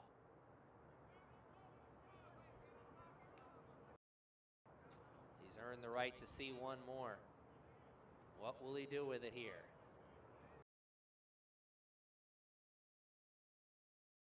In and out of the jam, and that's back into the field. 1 run scores. There goes the second. And it's 1st to 3rd. on a 2 RBI single. Lavanga is having himself a day from the number 9 spot. 3 RBI. And that changes this game in a big way.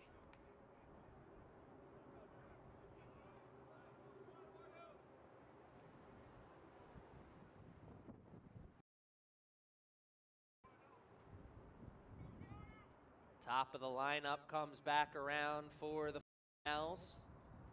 And the Knights still searching for the final out of this inning.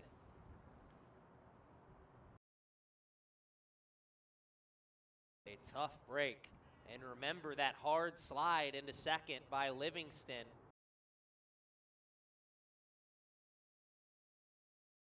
Double play. Sometimes it is not the play that shows up on the scorecard. It's the hustle play that tosses the baton down to the next man and keeps an inning alive. Heads up base running for the Fighting Owls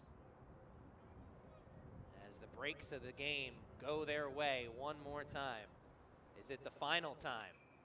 Maybe not. That one sent deep in. Wants it, and it's off the wall. 1 run already scores. Here comes a second. And that is a bases clearing double. 4 runs in the inning, and just like that, it's not even a save situation anymore for the Knights. Oh, man. What a tough break for the Knights. Up short on the comeback trail, and now the wheels may be falling off the bus.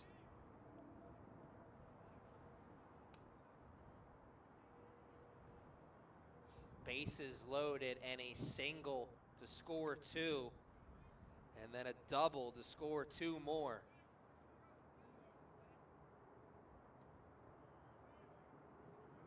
What a turn of events. The Knights got 2 outs, but could not get that 3rd out. They are in need of another big inning when they swing the bats in the bottom of the 7th. How many more runs will they need, though? They need to stop the bleeding, and that won't help as that's down the line at first. Another run comes around. It's back-to-back doubles as it takes a ride over the bullpen. How about a triple, actually? 5 runs in the top of the 7th now. It's back to a 6-run game for the Fighting Owls.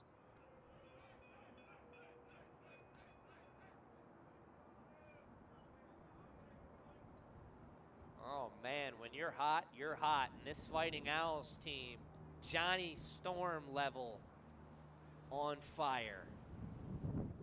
15 games in a row, and now almost no doubt that they're gonna get number 16 in a row. 6 runs separate them and the Knights.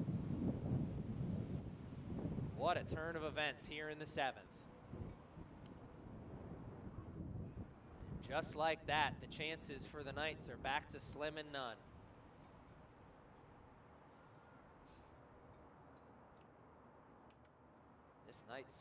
This Fighting Owls team, they may really be Johnny Storm. They said flame on with the bases loaded. They caught fire in a big way.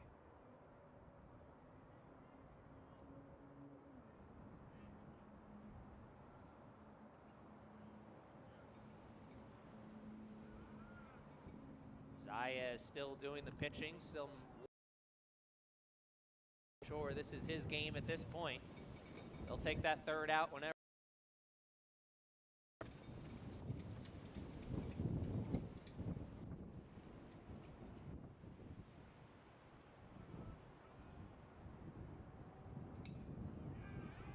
That one sent for a ride up and out of the castle. A 2nd home run in the game for the Fighting Owls. 4th on the day. Is that Adamski? I think it is. Frank Adamski with his 2nd home run of the day, if that is indeed off his bat.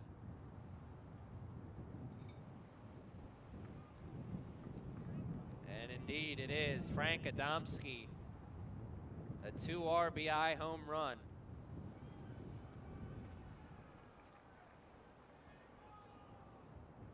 If we weren't already in the 7th, I'd say we're back to a potential mercy rule situation with flirting with that 10-run lead again. My goodness, what a turn of events in this game. Who had that on their bingo card? Not me.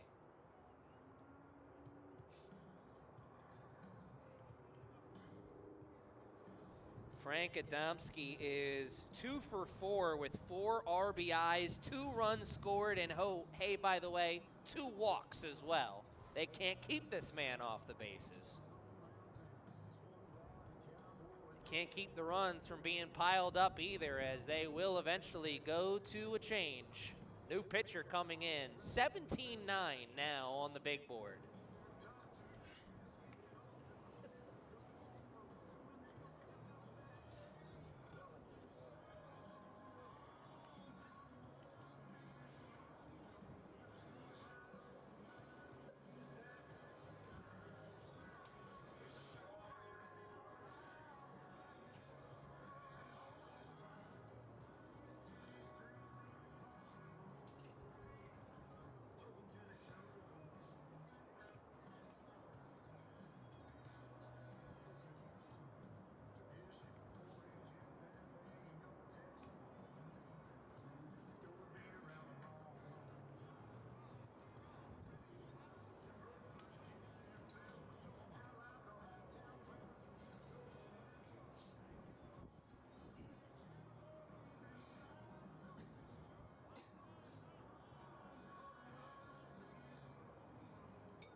Knights need one more out in this inning, but it's been the toughest one for them to get,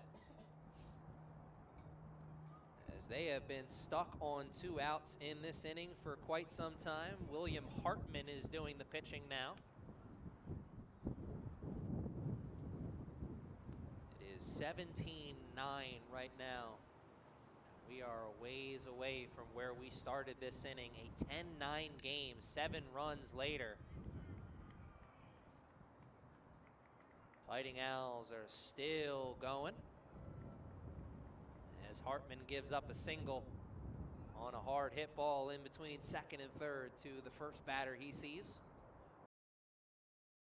And he tosses the baton down to Jack Fitzpatrick. Fitzpatrick, his first hit.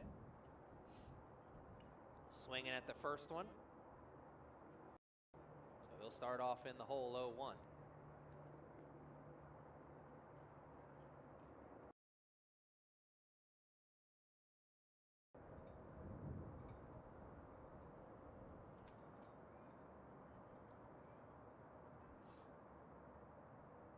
And now it'll move to 1-1. Livingston trying to take second. Ota was late on the break over to second on the throw.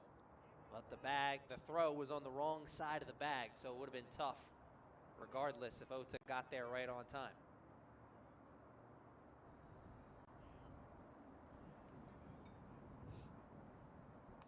Livingston. You don't have to look at the scorecard to notice that he is a big boy out there for the Fighting Owls, and he made a big play at the hot corner defensively. Did not let a ball eat him up. Instead, he got to it, made a big play, as we see Arena doing just that after the stretch at first from Chase. And finally, the 3rd out has arrived, but this game no longer in a manageable spot. As it was 10-9, now it's 17-9. Yeah, the Knights got a big inning earlier. Could they get one more? Maybe.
Ryan Davis only saw one batter in his relief appearance when he took over in the bottom of the 6th. He was tasked with making this game stand on its head, as it was a one-run game at that point.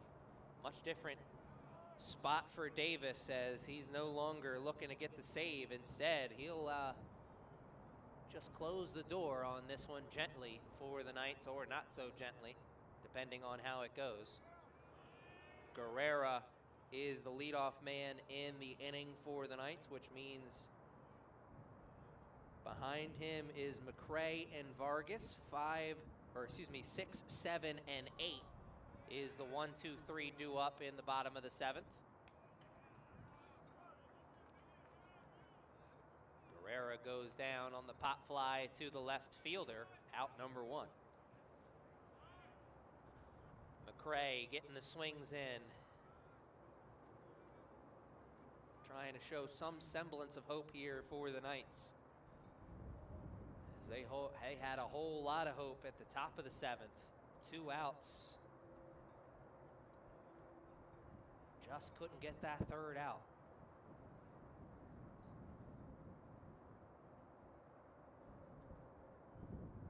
Two-out RBI, 2 RBI single, and a 2-out, 2 RBI double. Had us quickly singing a new song and dance in this game. Knights were able to get to a manageable spot once again in game number 2, but just could not keep it there, as that has been the story of this one. It was never close in game 1 and game 2. It's been close a couple different times. Just not able to keep it there. Fighting Owls 2 outs away from getting the sweep of the Knights.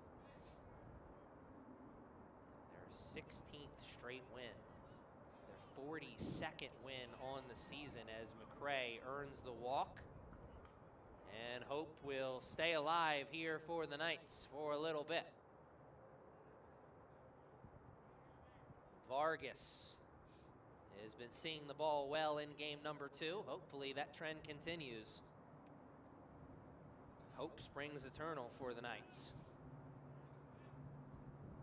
Vargas is 2 for 2. He's the number 8 hitter, so Becker and then the top of the lineup right behind him, as McCray moves to second on the wild pitch.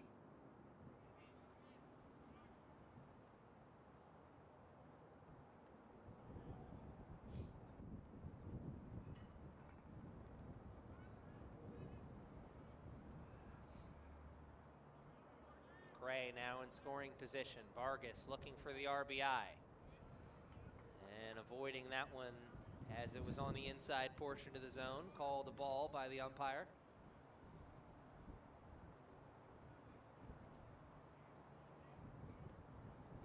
As the night sky is right above us now. The sun setting, not just on this day, but on this game. The Knights down to their final 2 outs.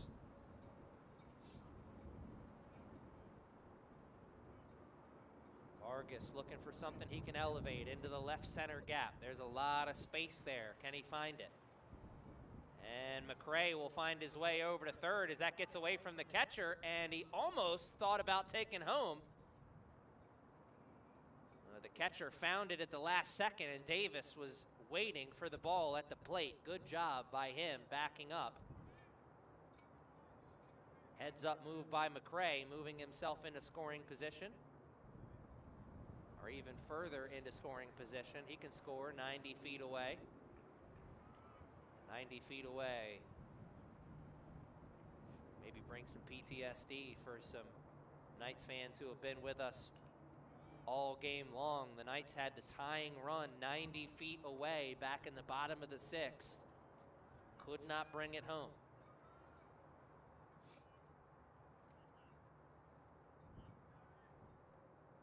Vargas down to his last strike, looking to stay alive. Can he elevate and get a productive out? And back up the middle, Vargas. No productive out for him. He's 3 for 3 and another RBI for the catcher. having himself a day in game number 2.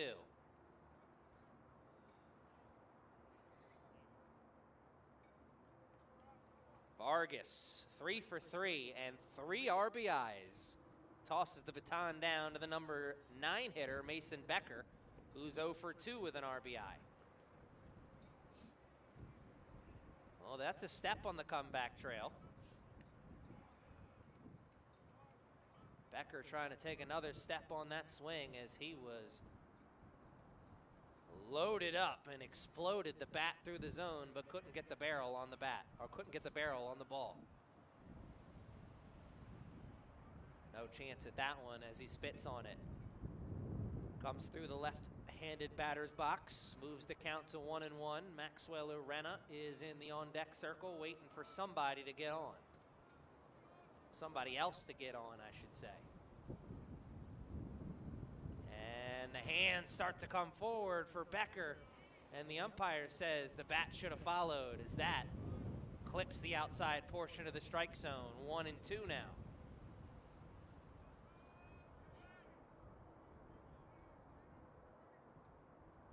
And that bounces to the plate. What a job by the catcher, Fitzpatrick, to block that one. He has done a great job blocking these wild pitches from the bullpen. Really shown off the athleticism from the catching spot. And Becker, he swung at that one, going down on strikes, and now down to their last out. Vargas stuck over there at first base. Knights open for some Magic Kingdom level 2-out magic here. Maxwell Urena 1 for 3. Vargas takes the dive back to first on the pick throw. We are looking at potentially the last AB of the day. Fighting Owls looking to close the door, get the sweep of the Knights.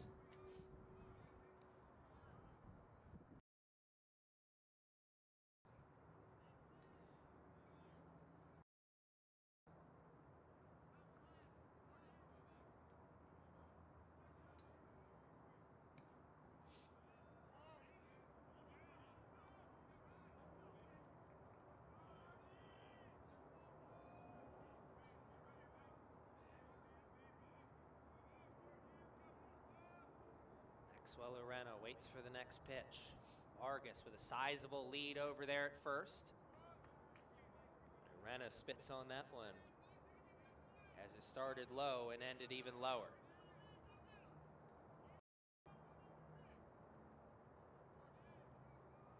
Urena waits, deals. Gets the barrel on it, sends it into right, and that's into the glove of the right fielder for out number 3. A little bit of drama here in game number 2. The Knights got it to a 1-run game at one point, and then 7 runs later in the top of the 7th, the Fighting Owls left no doubt. They get the sweep of the Knights here on doubleheader Tuesday. But these two programs will see each other tomorrow on the lacrosse field over at the Owl's Nest at Harford. You should check out the YouTube at Harford for that one, or check out the CCBC Essex Athletics website if you want to check out some great lacrosse action. But if baseball's more your speed, you'll be able to catch the Knights back here at the Castle April 24th. For more baseball action. That's April 24th, live here at the Castle. If you can't join us here in person, you can always join us live on YouTube. Aaron Thomas for the final time today saying thanks for joining us. Enjoy the rest of your night.